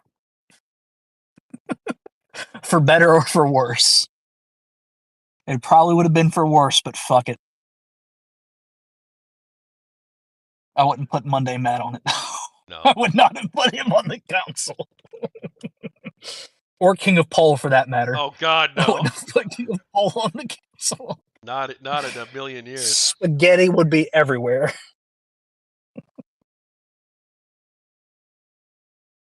If you, what would you personally have done differently during Gamergate? Um, I would have put my foot down a lot more in KotakuInAction. I would not have let the Overton window shift as much as it did. I would have made crystal clear that the sub is basically on borrowed time. Um, that it's not meant to last forever, just for the duration of Gamergate, and let it ride with that in mind. And if that killed momentum for KIA, then so be it. Let's say it's 10 years from now, and an online movement is looking to Gamergate or other online movements for guidance for what their movement can do. What advice do you have for them? Don't let everybody be the fucking leader. And if you have a movement revolt, fucking sub community develop out of it, destroy them. Destroy GG Revolt, dude. We did. We fucking did, dude. We fucking annihilated their asses. We did. But I mean, look, you have to, right? I mean, like, Yeah. but dude, some of those people are so salty to this day. Um, they're really mad that we all, because it wasn't just, it was basically the entire community coming together and being like, what Ralph did was fucking bullshit. What he's been doing is bullshit. What Revolt did was bullshit. We're not going to tolerate this shit. And like everybody cut ties with them. They got banned from fucking everything. They got blacklisted. Remember on Kotaku and actually you banned Ralph. Well, you didn't. It was after you left. But like we went to war with them over the stuff that they were doing. Mm-hmm. Um, In the words of the great American philosopher John Rambo, fuck them. yeah. But I mean, like now, I'm interviewing some of these people possibly, and it's like they're obviously very upset that that they were on the side of this. I mean, I wouldn't even call it a civil war because it was so small, but like it Mm-hmm. was like an insurrection within GG against GamerGate even, and they lost that. And they did some bad shit, and like the ones who didn't do bad stuff, like hey, you teamed up with the wrong crowd, bro. But like Mm-hmm. almost all Yeah. of them, like were like dude, so many of them did some bad shit that they tolerated it at the very least. You know, they tolerated it at the very least.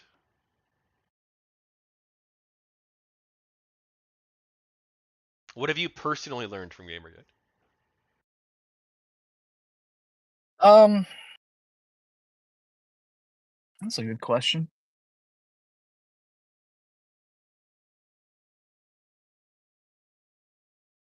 Sometimes, what have I learned? Sometimes you gotta be a little forceful. Sometimes you gotta put your foot down about some shit. You can't try to appease everybody. Based. That's a lesson I've learned as well.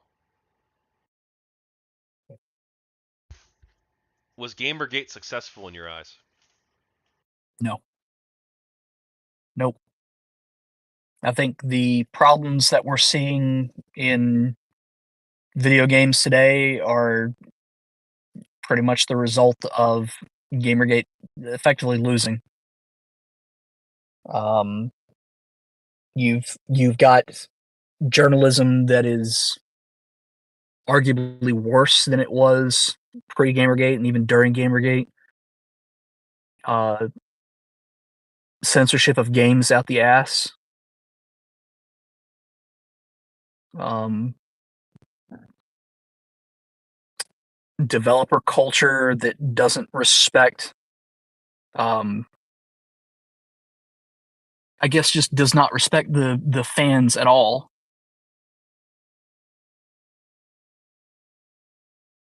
It seems like gaming has kind of been on a backslide since then. I mean, you got some bright spots here and there, mostly coming out of Japan, but as far as the West goes, oof.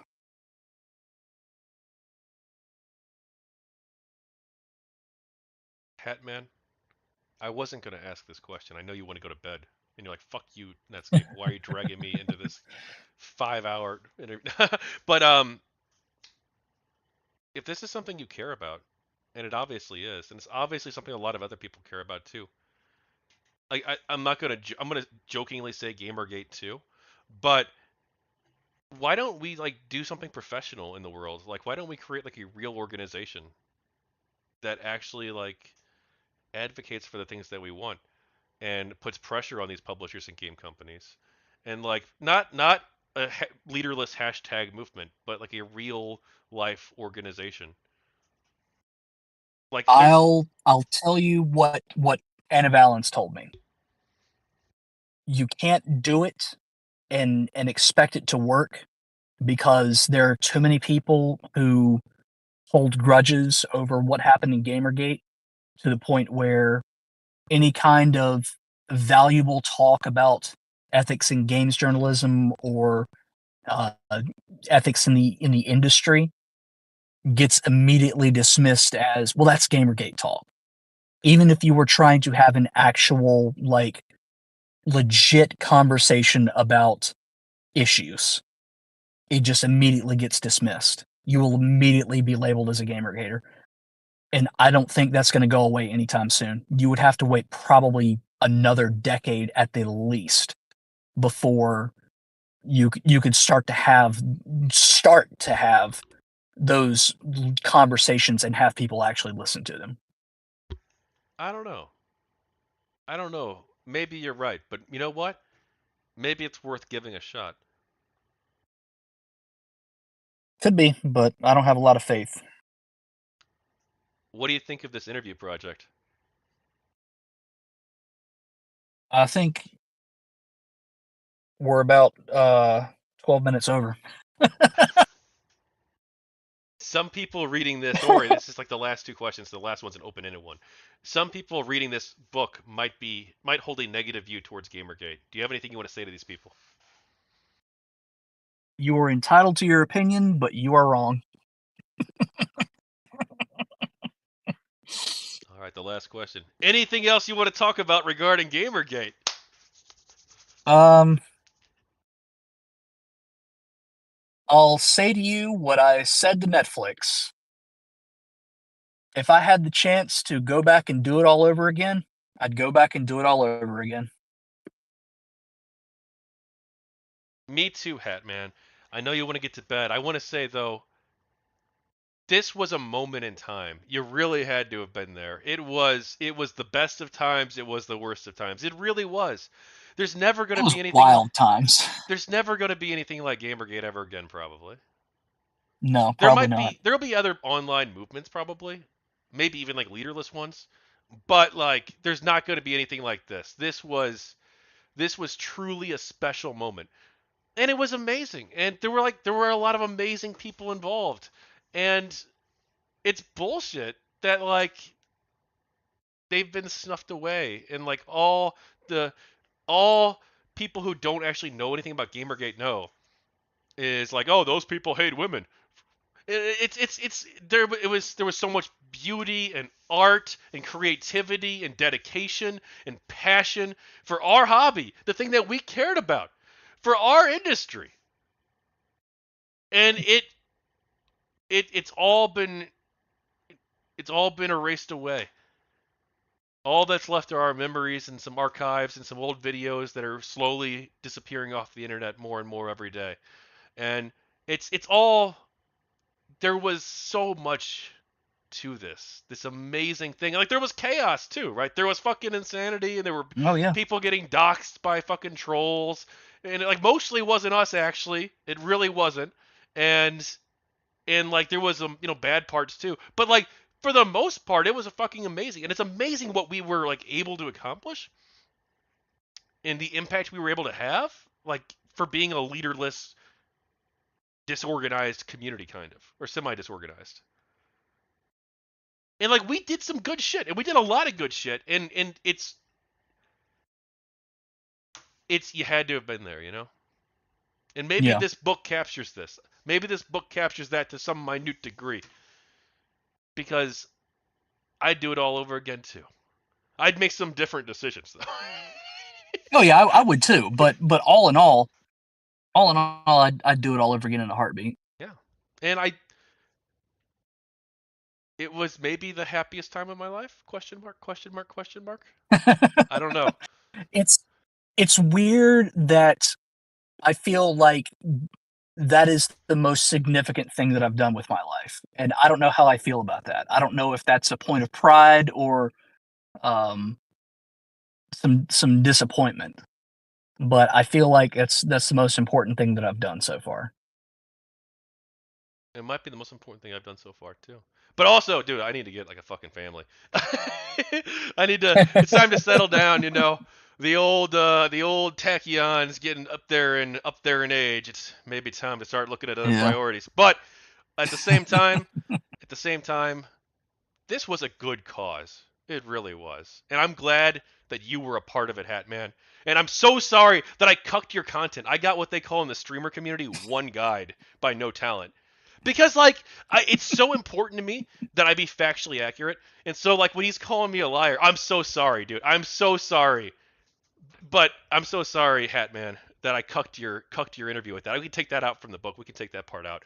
But like it bothered because I'm like it's like I really do value being honest in this. I really do. I really do. It's so important to me that I get this I right. just I just can't have an interview without being cucked. Apparently, Yeah. You you like to get the what the fuck was it you said the you like to bite the for the strap on thing? Anyway, fuck it. We're going off air. All right, thank you for watching, everybody. Smash that like button, leave a comment, and buy the goddamn book, okay? All right, all right. Who are we gonna raid? Tom Fuller is doing a panel on Israel in the Palestine situation. We'll go ahead and raid him. We'll raid Stardust on Twitch. Kick, I can't raid anybody yet. Um, cool. Well, hey, thanks for watching, everybody. Have a lovely night. Um, thank you to Mr. Hatman. We can talk off air for a second if you want. We're not.